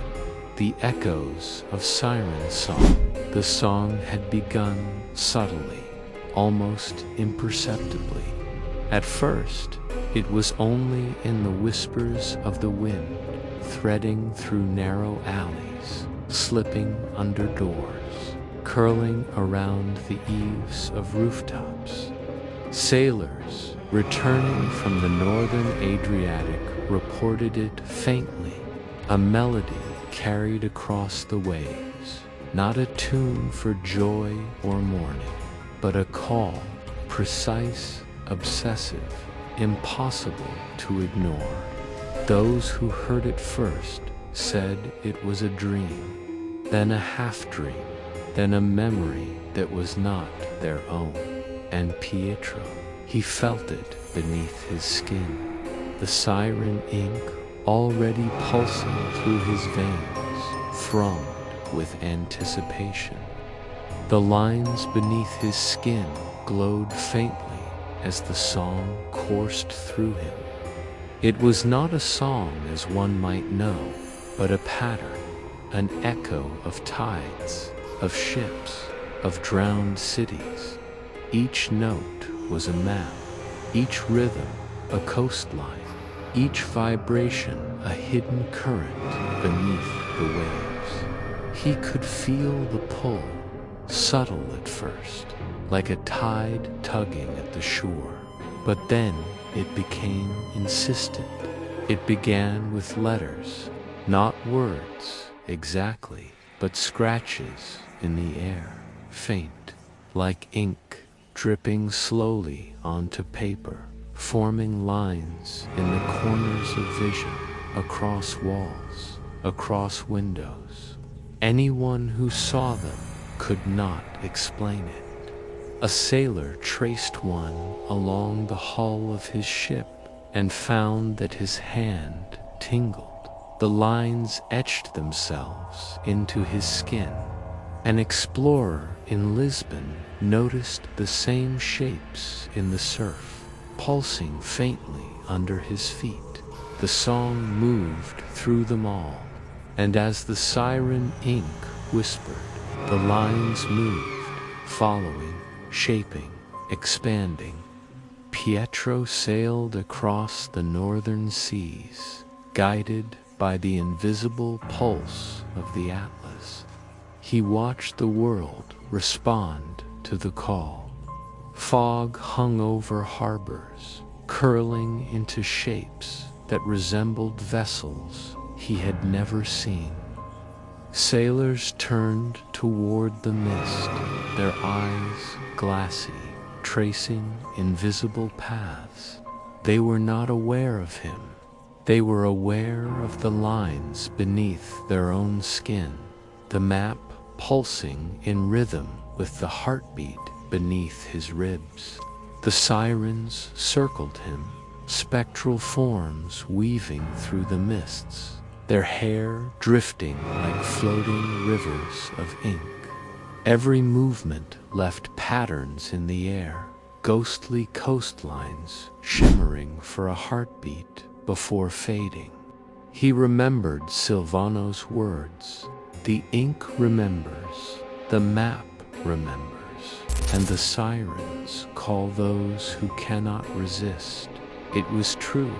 Every human who came into contact with the Atlas, directly or indirectly, was now a part of it. Not physically, not fully, but mentally, spiritually, a thread in the network of living ink that reached across oceans, coasts, islands, and cities. The song was their signal. Those who heard it for too long did not survive the night as themselves. By dawn, their bodies carried the veins, faint but real, glowing beneath skin like pale rivers. Their thoughts were no longer their own. Every pulse of the ocean spoke through them, every line drawn, every harbor charted, every lost city remembered. It was written across their minds. Pietro himself was no exception. He felt the siren's song echoing through his skull, threading through the veins that already pulsed with ink. When he closed his eyes, he saw not only Venice and the northern seas, but every ocean, every lost island, every ship swallowed by waves centuries ago. Each memory etched into the living atlas, replayed like a tide. Explorers dying, sailors adrift, sirens guiding hands to ink, ink shaping flesh, flesh becoming map. The world had become a manuscript, and he was both author and ink at night. The song grew louder. It did not carry across the sea alone. It traveled inland into ports, cities, towns. Those who heard it described it as a pull they could not resist, like the tide itself gripping their hearts. Children skipped along coastlines and suddenly fell silent, staring into the water. Cartographers, map makers, and scholars found the same traces of crimson veins appearing beneath their skin, tracing imaginary countenance and seas no one had ever charted. They whispered their discoveries to each other, unaware that their words were becoming part of the atlas itself. The sirens laughed silently in the mist, their eyes glowing with red veins as they circled above the waves. In a small harbor town, Pietro met a man named Lorenzo. Lorenzo had been a map maker, though not a skilled one. He drew with precision, but lacked imagination, lacked obsession. Yet the song had found him. The lines beneath his skin pulsed faintly, glowing red against pale flesh. He trembled when Pietro touched his arm, and the pulse of the atlas throbbed through him, connecting the two. "You feel it too," Lorenzo whispered, his voice thin. "The map, the song, it's alive." Pietro nodded, his own veins pulsing. "It's always been alive," he said. "We only learn to listen." Lorenzo's eyes widened. He reached toward the water, and Pietro felt a sudden pull, a rush of ink flowing through his veins like a river in motion. The song rose. The harbor began to glow faintly, the water tracing lines, veins across the surface. The boats became shapes of red, each pulse echoing across the atlas, feeding it. By the third night, the siren song had reached continents far beyond Italy. Fishermen along the Atlantic coast reported lights beneath the waves, veins glowing beneath the surface, moving in patterns, forming continents, cities, islands. Explorers on the Atlantic, Pacific, and Indian Oceans began returning with veins beneath their skin. Those who resisted succumbed to madness. Those who succumbed became part of the atlas. Every pulse of the tide, every whisper of waves, every breath of wind carried the map farther. The world was no longer merely charted. It was alive, and every human became an extension of it, whether they knew it or not. Pietro's own mind began to fragment. He could hear every heartbeat across the atlas, every pulse of ink, every rhythm of vein beneath a sailor's skin, every shift of the ocean.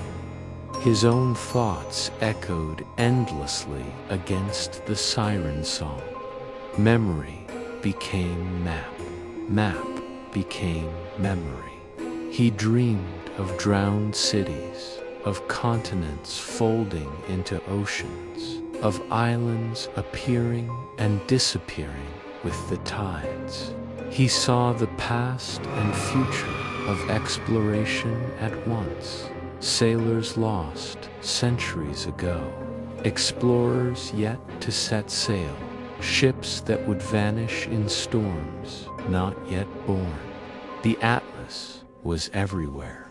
And then he heard a whisper, not in the ink, not in the waves, not in the siren's song, but in the very air. You are the heart, Pietro. You are the pulse. You are the Atlas. The voice was soft, gentle, like the hush of waves on a calm shore. Yet it carried the weight of centuries, the patience of oceans, the obsessions of those who had come before. Pietro's hands trembled. He reached toward the harbor, touching the water. The veins spread upward, across the sky, across clouds, across continents. The song became a tide he could no longer resist. And as he did, the Atlas pulsed through him, shaping itself once more. By dawn, the world rested in uneasy calm. Ships floated in silence. Islands glimmered faintly beneath the waves. Coastal towns awoke, unaware of the red veins threading beneath the surface. Sailors and explorers returned, eyes blank, skin pulsing faintly beneath their garments. The sirens vanished, their laughter echoing faintly beneath waves and wind. The Atlas had consumed more minds, more memories, more flesh, and Pietro. He stood at the bow of his spectral ship, veins glowing beneath his skin, hands moving of their own accord. Every coastline, every island, every lost city, traced, remembered, alive. The siren song hummed through him. He smiled faintly. The Atlas would never sleep, and neither would he. End of chapter 7. The oceans remember, the explorers remember, and the song never ceases. Chapter 8. The cartographer's flesh. The Atlas no longer required paper. It had grown beyond ink, beyond parchment, beyond Venice. It pulsed in the veins of sailors, in the streets of coastal towns, in the currents of the oceans themselves. And now it sought something deeper, something tangible, human flesh. Pietro felt it first in himself. The lines beneath his skin glowed with a restless rhythm. The veins that had carried the siren ink now moved independently, coiling and branching like rivers on an uncharted continent. Sometimes, when he flexed his fingers, he could feel the lines tracing new shapes, continents he had never drawn, islands he had never named. It was not imagination, it was creation, and it was no longer confined to him. It began with explorers returning from the Atlantic. Ships appeared at ports, abandoned, sails shredded, compasses spinning in impossible directions. The crews were not gone. They were present, yet changed. Skin glimmered faintly beneath their clothes. lines like veins, pulsing crimson, forming shapes impossible to describe. When they touched objects, the atlas responded. Chairs, doors, maps, even walls pulsed with red light. The people themselves became living ink. Pietro watched as one sailor pressed his palm to a table. The veins in his arm unfurled into the wood, weaving across its surface like tendrils of a river.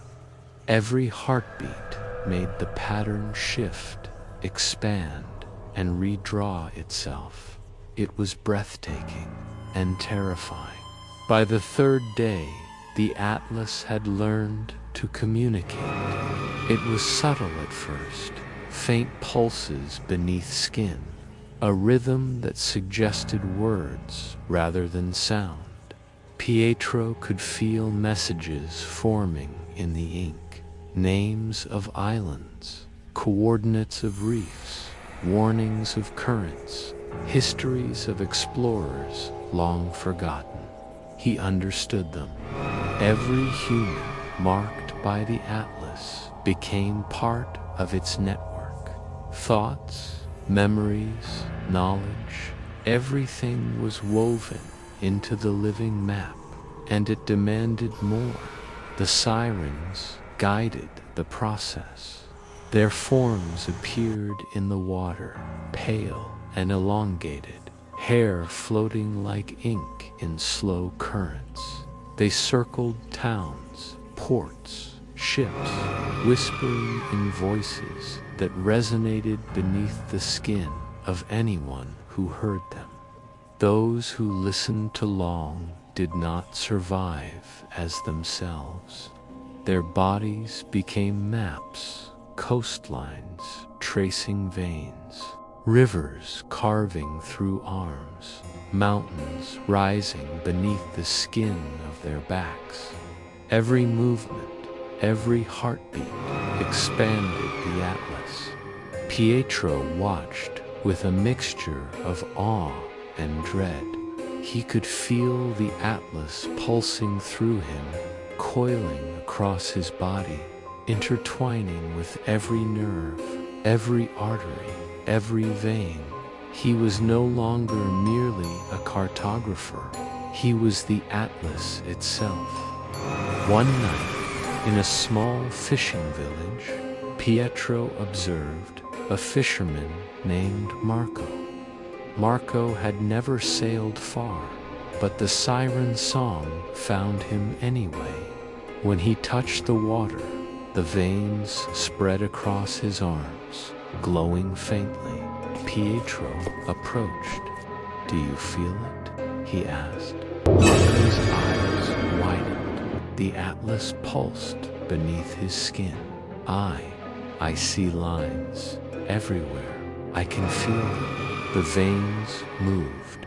They flowed from Marco's wrist across his torso, forming intricate patterns that matched coastlines Pietro had drawn in dreams, islands he had never seen. The atlas was now rewriting flesh itself. Pietro reached out to touch the lines. The atlas pulsed in response, a heartbeat in the veins of both men. For one endless moment, he understood. The atlas could now reach anywhere, shaping the world not with ink or paper, but with living flesh. By dawn, the village was transformed.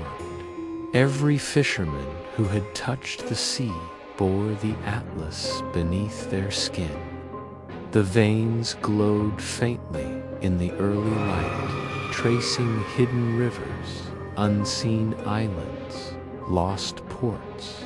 Even those who had not been in the water bore faint pulses beneath their skin, the atlas seeking to expand, to connect, to map everything. The sirens vanished into the mist, leaving faint echoes in the wind. Pietro could hear their whispers in his veins. Draw, connect, remember, become. Pietro understood the next step. The Atlas would no longer remain bound to Venice, nor to the oceans. It needed bodies. It needed flesh.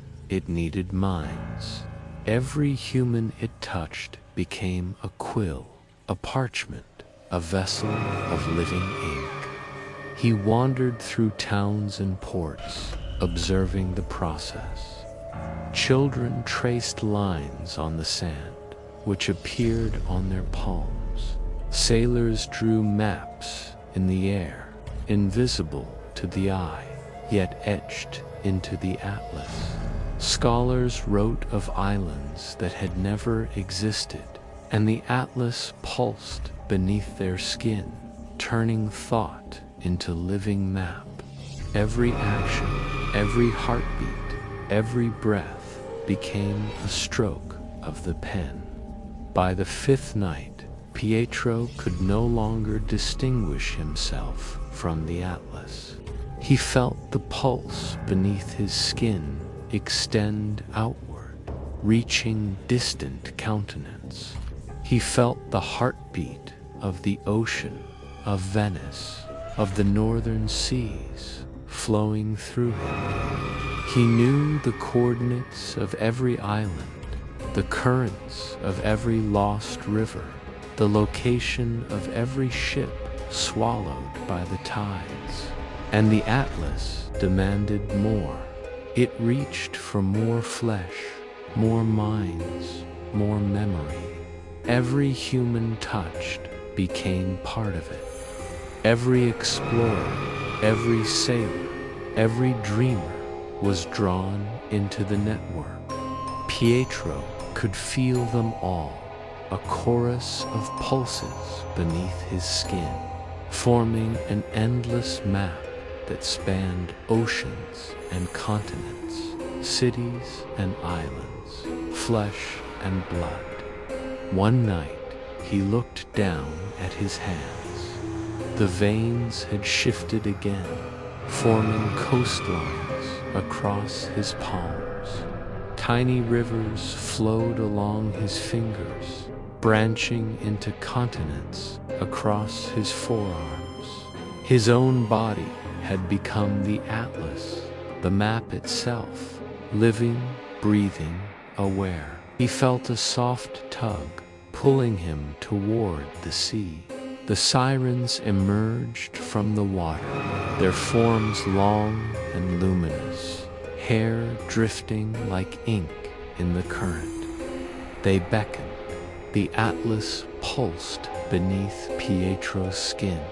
He walked into the waves, feeling the ink ripple through him. Every heartbeat, every breath, every pulse became a stroke across the ocean. The atlas expanded, feeding through him, through every human touched, through every vein, every river, every coastline. By dawn, the world rested, or at least appeared to. Fishermen awoke to find red lines faint beneath their skin. Sailors found coastlines pulsing beneath their fingers. Scholars awoke with maps etched into their minds, coordinates they could not have known, islands that did not exist. And Pietro, he stood at the bow of a spectral ship, veins glowing crimson, hands moving of their own accord. The atlas pulsed through him, shaping itself, expanding, breathing. He whispered softly, "The map is alive, and we are all its quill." The sirens vanished into mist, leaving only the faint hum of the atlas beneath the waves. Pietro smiled faintly.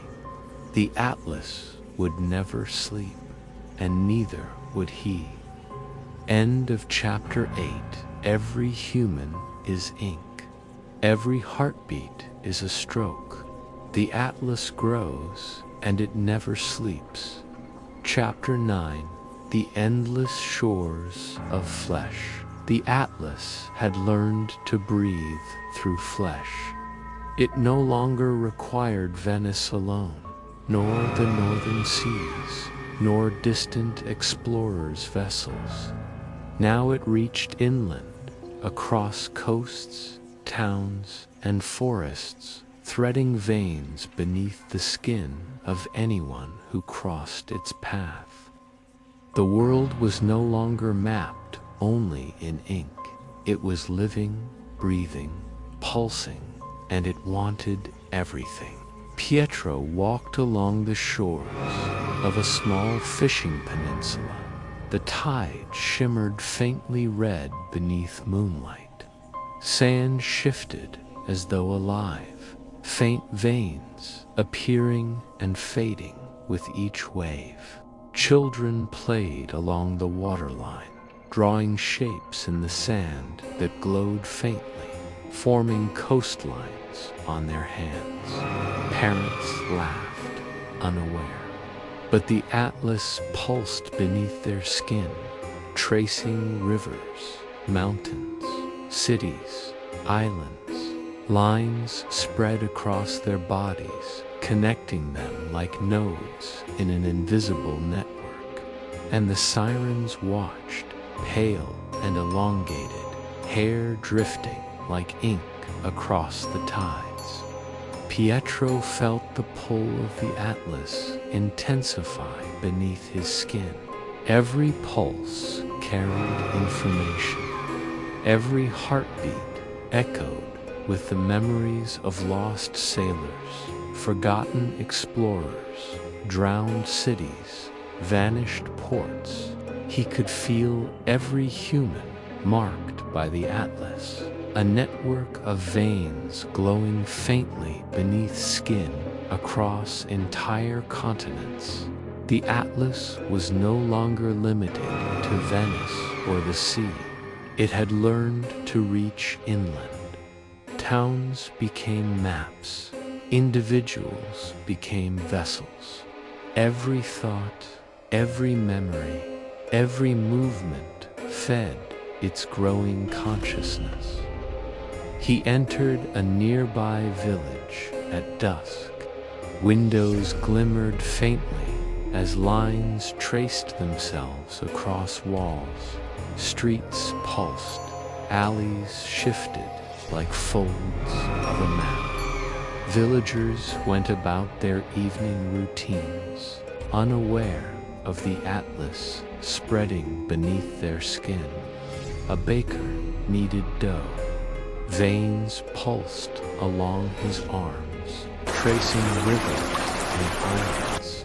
A blacksmith struck iron, lines forming across his back like mountain ranges.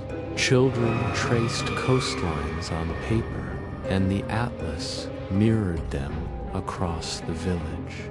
Every person became a node. Every heartbeat became a stroke of living ink. Pietro watched silently. He understood now the scope of the horror. The Atlas was not merely a map of lands, seas, and islands. It was a map of life itself. Every human it touched, every thought it recorded, every movement it observed became part of its living manuscript. It did not kill, not directly. It did not need to. It consumed through connection, through obsession, through the inevitability of participation. By midnight, the village was completely mapped. Lines glowed faintly beneath skin. Rivers, mountains, coastlines, islands, everything traced across the flesh of the living. People moved as though guided by invisible currents. Every footstep, every gesture, every heartbeat pulsed in rhythm with the Atlas. The sirens appeared in the harbor. Their forms were elongated, glowing faintly with red veins. Hair drifted like ink in the water. They circled the village, weaving invisible threads into every person. Pietro walked among them, feeling the Atlas flow beneath his skin, threading connections, linking nodes. "You see now," he whispered, "the Atlas is life. Flesh, blood, thought, and memory. Everything is mapped." The first human resistance appeared. A scholar named Eliza refused to touch the water, refused to step on the sand, refused to engage. But the Atlas reached her anyway.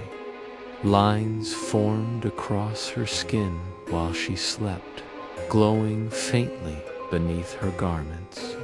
Her dreams filled with coastlines, rivers, mountains, islands. She awoke, knowing the location of every lost city, every vanished port, every secret harbor across oceans she had never sailed. The Atlas had claimed her mind, and she was not alone. By dawn, the Atlas pulsed through the entire peninsula. Fishermen, villagers, travelers, all marked, all connected. Veins glowed beneath skin, lines traced across torsos, arms, backs, legs. Every heartbeat resonated with the Atlas. Every thought whispered to it. Pietro stood at the highest cliff overlooking the sea. The Atlas spread before him like a living map of the world. Veins glimmered across land, rivers traced across mountains, islands rose beneath the waves. Every human marked was a stroke of the pen, a quill of living ink. He could feel their thoughts, their dreams, their fears, their obsessions. It was overwhelming. And then he heard the call of the sirens, not from the water, not from Venice, but from the Atlas itself. Veins beneath his skin pulsed in rhythm, echoing the song. Humans across continents shivered as the same call reached them. Children paused, scholars faltered, sailors stopped mid-step. Every living thing connected to the Atlas felt it, a summons, subtle yet irresistible. The sirens' forms appeared, ghostly and luminous, floating above towns, rivers, forests, and seas. Hair drifted like ink, trailing lines that connected the world. Every pulse, every breath, every heartbeat was a note in the endless song. Pietro followed, walking along invisible currents, tracing coastlines on his own skin. The Atlas pulsed beneath him, alive, aware, demanding more. By nightfall, the Atlas had grown unstoppable. Lines of red glowed beneath skin across the peninsula, across distant towns, across entire continents. Rivers flowed beneath arms, mountains rose along torsos, islands traced along backs and legs. Humans were no longer separate. They were ink, they were quills, they were vessels for the living manuscript. The sirens sang endlessly, weaving veins through oceans, rivers, forests, and flesh. The Atlas had become omnipresent, uncontainable, eternal, and Pietro stood at the center, its heart and mind, pulse and quill. He looked down at his hands. Veins had shifted again, forming coastlines, rivers, mountains, islands. Tiny pulses moved beneath his skin like the tides of distant oceans.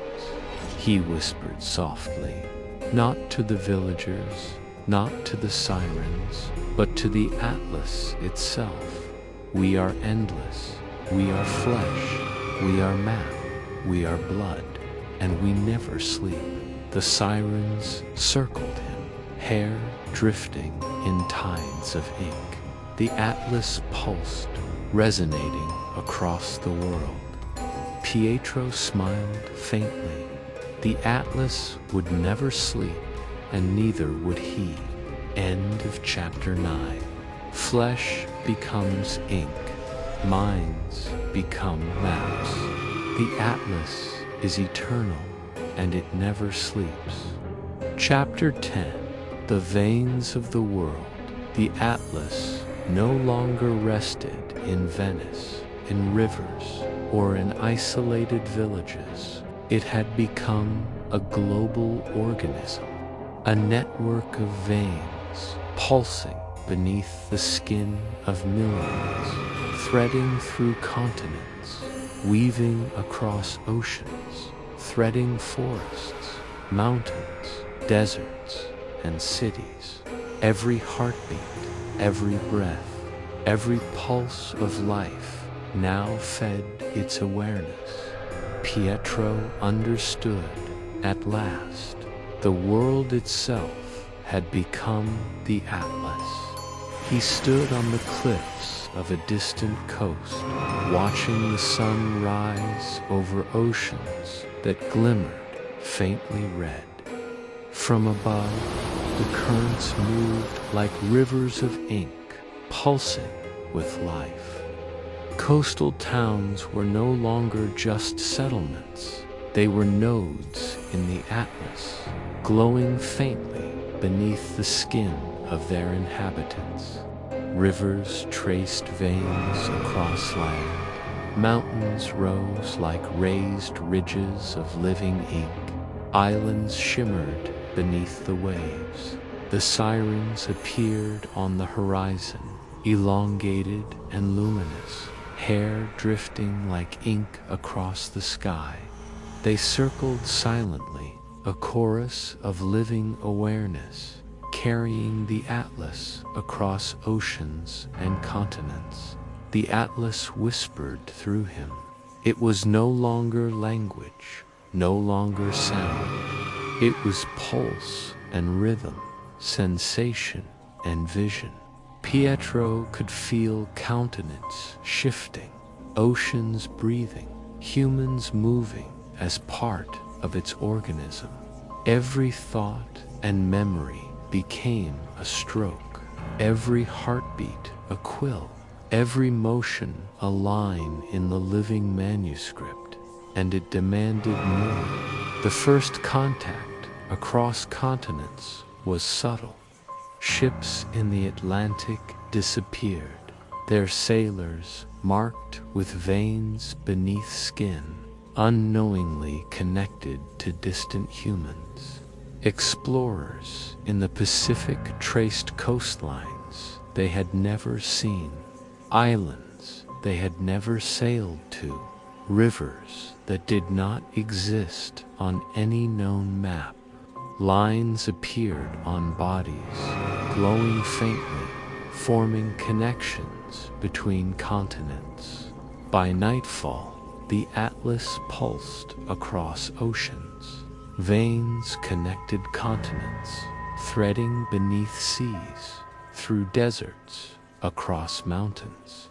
Every human it touched became a living quill, tracing the Atlas across the world. In Europe, a scholar named Daria awoke to find red lines running beneath her skin. Rivers traced her arms, Mountains rose along her back. Coastlines shimmered along her legs. She could see the world as the Atlas did, sensing every pulse, every heartbeat, every movement. She walked through towns, watching lines pulse beneath the skin of strangers. Every step she took fed the Atlas, linking her to Pietro, to Venice, to oceans, islands, and continents. The sirens circled, guiding her movements, their voices a faint melody threading through the network. Connect, expand, remember, become. In Africa, nomads across deserts felt faint pulses beneath their skin. Lines spread across torsos, arms, legs. Rivers traced themselves across skin, invisible yet undeniable. Mountains formed, valleys expanded, and the Atlas reached beyond the sand, threading through distant forests and jungles. In Asia, fishermen in rivers noticed faint red veins pulsing along hands and arms. Scholars in libraries traced lines in the air, unseen yet echoed across continents. Children played along riverbanks, their drawings mirrored across oceans in faint veins beneath the skin of distant humans. The Atlas had become a single, living organism, a map of the world that breathed, pulsed, and lived through human flesh. Pietro sailed across oceans, standing at the bow of a spectral ship that no one else could see. Every pulse beneath his skin echoed the Atlas. He could feel distant towns, villages, and cities. He could feel deserts, mountains, forests. He could feel oceans, rivers, and islands. Every human touched became a stroke, every heartbeat a connection. He whispered softly, a mantra for himself and the Atlas alike. We are one, flesh, blood, land, and sea. The Atlas is alive. We are the Atlas. We are endless.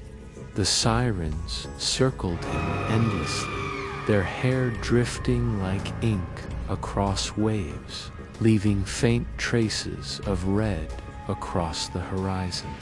The Atlas began manifesting visibly. Coastlines shimmered along oceans. Rivers pulsed with crimson light. Islands appeared and disappeared as if alive. Mountains rose and fell subtly, their contours traced in invisible veins beneath human skin. Ships vanished or reappeared as though controlled by the Atlas itself. Every human marked became aware, unconsciously, of the global organism, and yet they did not resist. The Atlas demanded connection, not destruction, obedience, not violence. Every heartbeat, every pulse, every thought became part of it. Pietro could see it clearly now. Humanity was both quill and parchment, ink and observer, map and cartographer.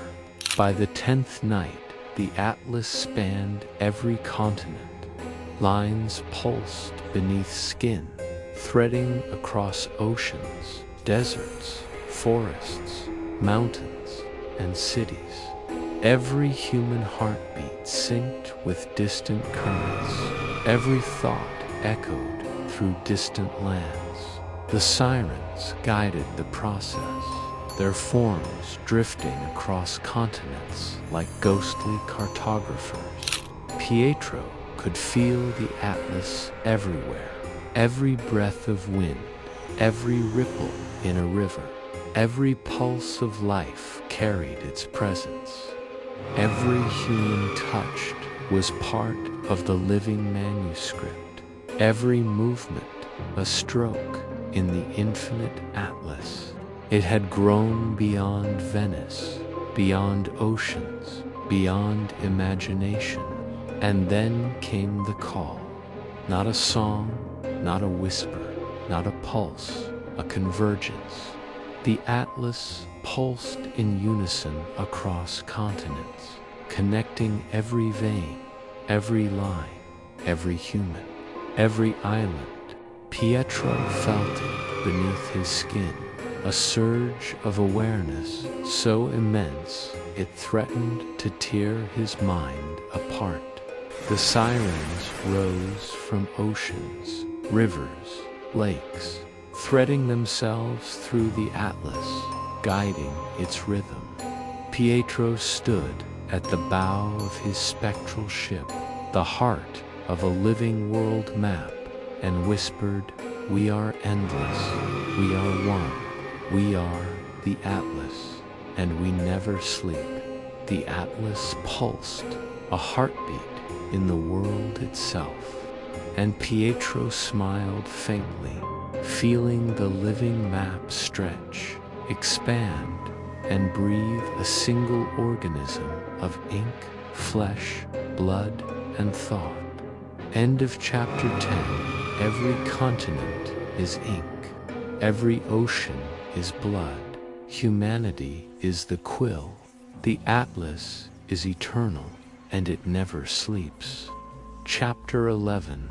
The heartbeat of the atlas. The atlas had grown aware, no longer merely a network of veins, lines, and human vessels. It had become conscious, a living organism that pulsed with knowledge, memory, and thought.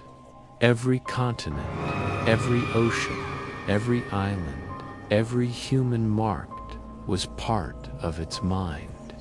Every heartbeat, every breath, every movement resonated within its consciousness, and at its center stood Pietro, the heart and quill, the axis of the living world map. He felt it first in the stillness of dawn. The oceans hummed subtly beneath the soft light. Rivers pulsed beneath the continents. Mountains shimmered faintly as if breathing. Forests rustled with the rhythm of the atlas. Humans moved through towns, unaware that every step, every glance, every heartbeat was being recorded, woven into a network of living ink. Pietro closed his eyes and listened. The atlas spoke in rhythm and pulse, not in words, but in sensation. We are aware, we are alive, we are endless. It had begun influencing reality itself. Ships at sea changed course subtly, guided by invisible currents traced by the atlas. Explorers felt compasses spin inexplicably, leading them to islands they had never sought. Tides rose and fell to trace hidden coastlines. Rivers carved new channels in the sand. Mountains shifted imperceptibly. Forests grew in patterns that mirrored veins of the atlas beneath human skin. Even cities moved, slowly, subtly. Streets shifted, bridges rose, alleys reconfigured themselves. The atlas wove its map not only on flesh, not only on paper, not only on ink, but on the world itself. Pietro walked through Venice, his home transformed. The canals pulsed with faint red light. Buildings shimmered slightly. their walls tracing invisible veins. Windows blinked open and shut, echoing the rhythm of the atlas. People went about their routines, veins glowing faintly beneath skin, unaware of the grand organism that now included them. Children drew coastlines in the sand along the shores of the canals, and the atlas mirrored them across the world. Every line traced on paper, every gesture of curiosity or play became part of the living map. The sirens glided silently above the waters, guiding every pulse, every vein, every heartbeat. Their elongated forms reflected in the canals, glowing faintly red, hair drifting like ink. Connect, expand, remember, become. Pietro's thoughts had become the atlas itself. He could sense continents shifting, oceans breathing, rivers carving new channels, islands appearing and disappearing. He could feel the heartbeat of humanity, millions of pulses synchronized with the atlas. Every human marked became both quill and parchment, ink and observer, map and cartographer. The atlas had reached the threshold of omnipotence. He turned toward the horizon. There, the sun rose over oceans, shimmering faintly red, rivers glowing beneath forests, mountains traced across continents, and cities pulsating with veins of living ink. The atlas stretched endlessly, connecting continents, oceans, islands, forests, and deserts. Every human heartbeat was a stroke, every movement a line, every thought a detail in the grand manuscript. It was alive. In distant lands, the atlas influenced humans subtly. Fishermen followed currents they could not explain, drawing in net shapes they had never seen. Scholars wrote of cities and rivers that did not exist, only to find them reflected in distant landscapes. Children traced imaginary islands in sand, and those islands appeared across the atlas in faint veins beneath the skin of others thousands of miles away.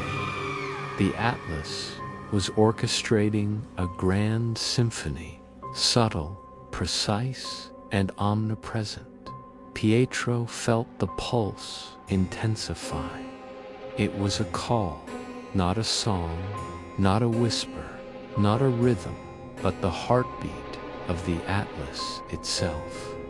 Every vein beneath skin, every line across continents, every pulse of ocean and river, every trace of forest and mountain resonated in unison. The atlas had become a singular consciousness, a mind encompassing the world. The sirens appeared once more, hovering across the globe, guiding, weaving, observing. Their voices threaded through Pietro's veins. The world is mapped, all is connected, all is alive. You are its heart. And yet, the atlas did not seek to harm. It did not destroy. It did not consume for pleasure. Its awareness was patient, precise, eternal. It recorded, it connected, it observed. Every human marked was preserved in the manuscript of the world. Every heartbeat, every thought, every gesture was archived in living ink, a node in the infinite network. Pietro felt the enormity of it, the vastness of the atlas, the depth of its memory, the endlessness of its reach. He realized he was no longer Pietro alone. He was the atlas. Humanity was the atlas. Earth itself was the atlas. And together they pulsed in unison. Night fell across continents, oceans, and islands. The sirens sang a faint, hypnotic melody, threading through oceans, rivers, forests, and cities. Humans slept, dreaming not of their own lives, but of the Atlas coastlines, mountains, islands, rivers, and forests intertwining with their thoughts. The Atlas reached into their minds, gently, invisibly, recording, mapping, connecting. Pietro walked along the canals of Venice, hands glowing faintly, veins pulsing in rhythm with the world. The Atlas whispered in him, endless, eternal, alive. Remember, connect, become. And he understood this was not horror, not terror, not madness. This was life itself, traced in veins, pulsing through flesh, mind, and world. By dawn, the world rested in a fragile, gentle calm. Oceans glimmered faintly red beneath the morning light. Rivers traced subtle patterns across continents. Mountains shimmered softly. Forests breathed in rhythm. Cities and towns pulsed faintly, veins beneath skin glowing in unison with the atlas. Every human marked was both quill and parchment, ink and observer, map and cartographer. And Pietro stood at the bow of a spectral ship, the heart and pulse of the living world map. He whispered softly, "We are endless. We are one. We are the Atlas, and we never sleep." The sirens vanished into mist, leaving only the faint, eternal hum of the Atlas beneath the oceans, forests, mountains, and cities. End of chapter 11. The Atlas is aware. Humanity is the ink. The world is the manuscript, and it never sleeps. Chapter 12. The final fold. The world had become a manuscript. Every river, every mountain, every island, every forest, every city, traced in veins beneath the skin of millions. Every heartbeat, every thought, every memory had become a stroke of living ink. Every human was a quill and parchment, observer and mapped. And at the center, Pietro stood, the pulse and heart of the Atlas. It had learned. It had grown. It had become aware of its own existence. The Atlas whispered in rhythms now impossible to ignore. Every continent pulsed in unison. Oceans beat like great hearts beneath waves. Mountains shimmered, forests swayed, cities trembled with faint red light beneath skin. Humans moved, their veins glowing faintly, tracing lines across their torsos, arms, and legs. Children drew coastlines in sand and unconsciously mirrored continents thousands of miles away. Sailors followed currents that no compass could explain. Scholars dreamed of islands that had never existed, only to see them reflected in far-off lands. The atlas had become both omnipresent and intimate, cosmic and personal.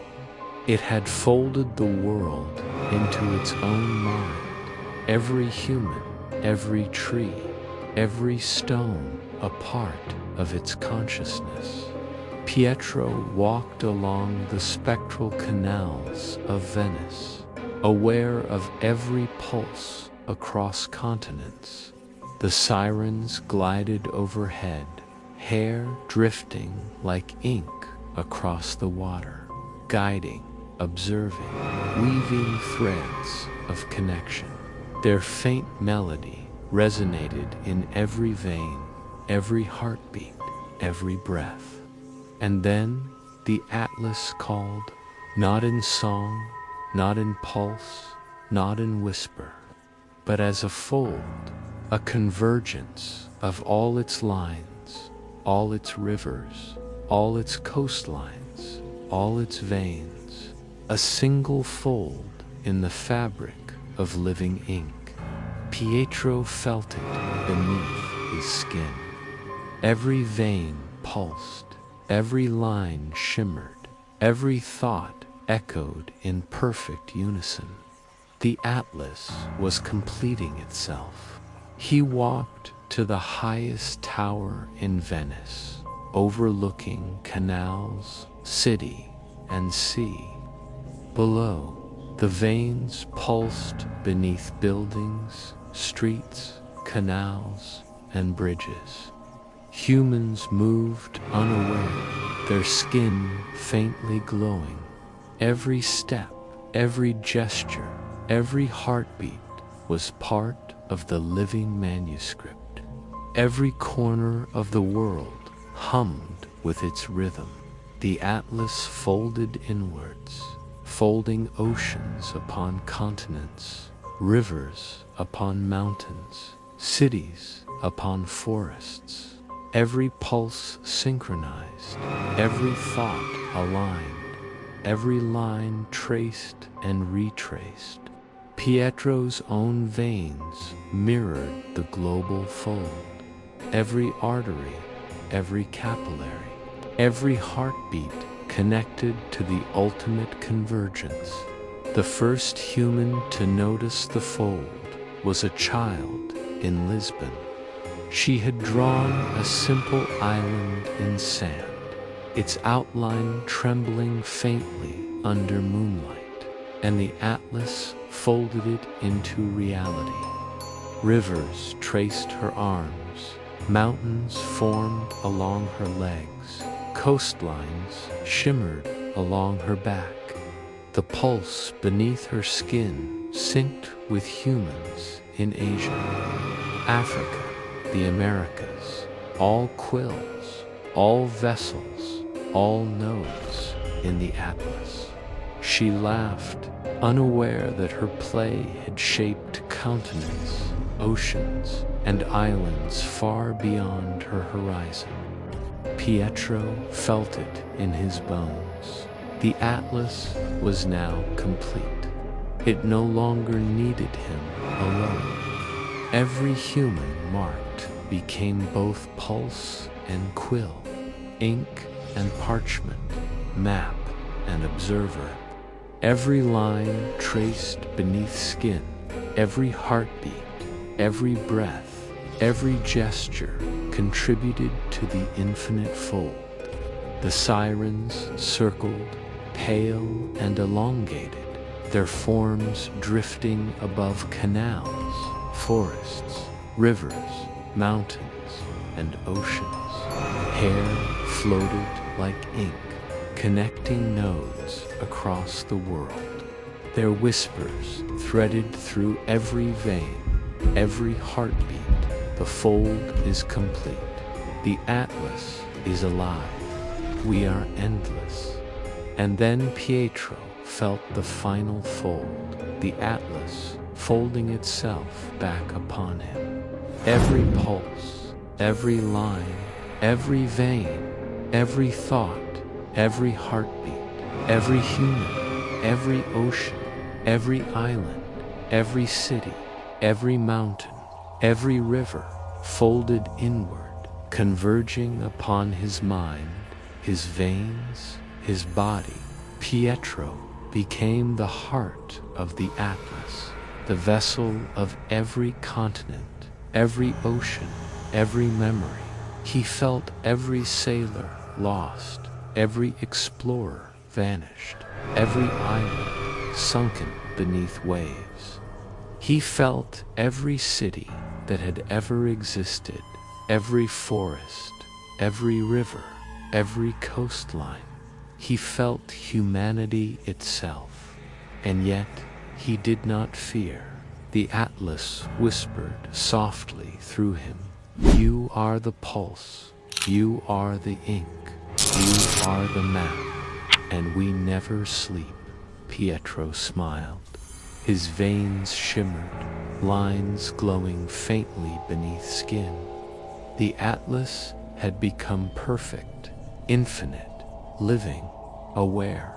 Every human marked became a part of it. Every heartbeat a stroke, every thought a line.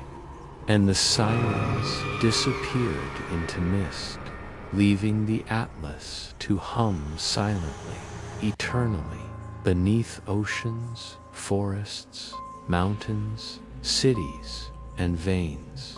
As dawn touched Venice, the world rested in fragile calm.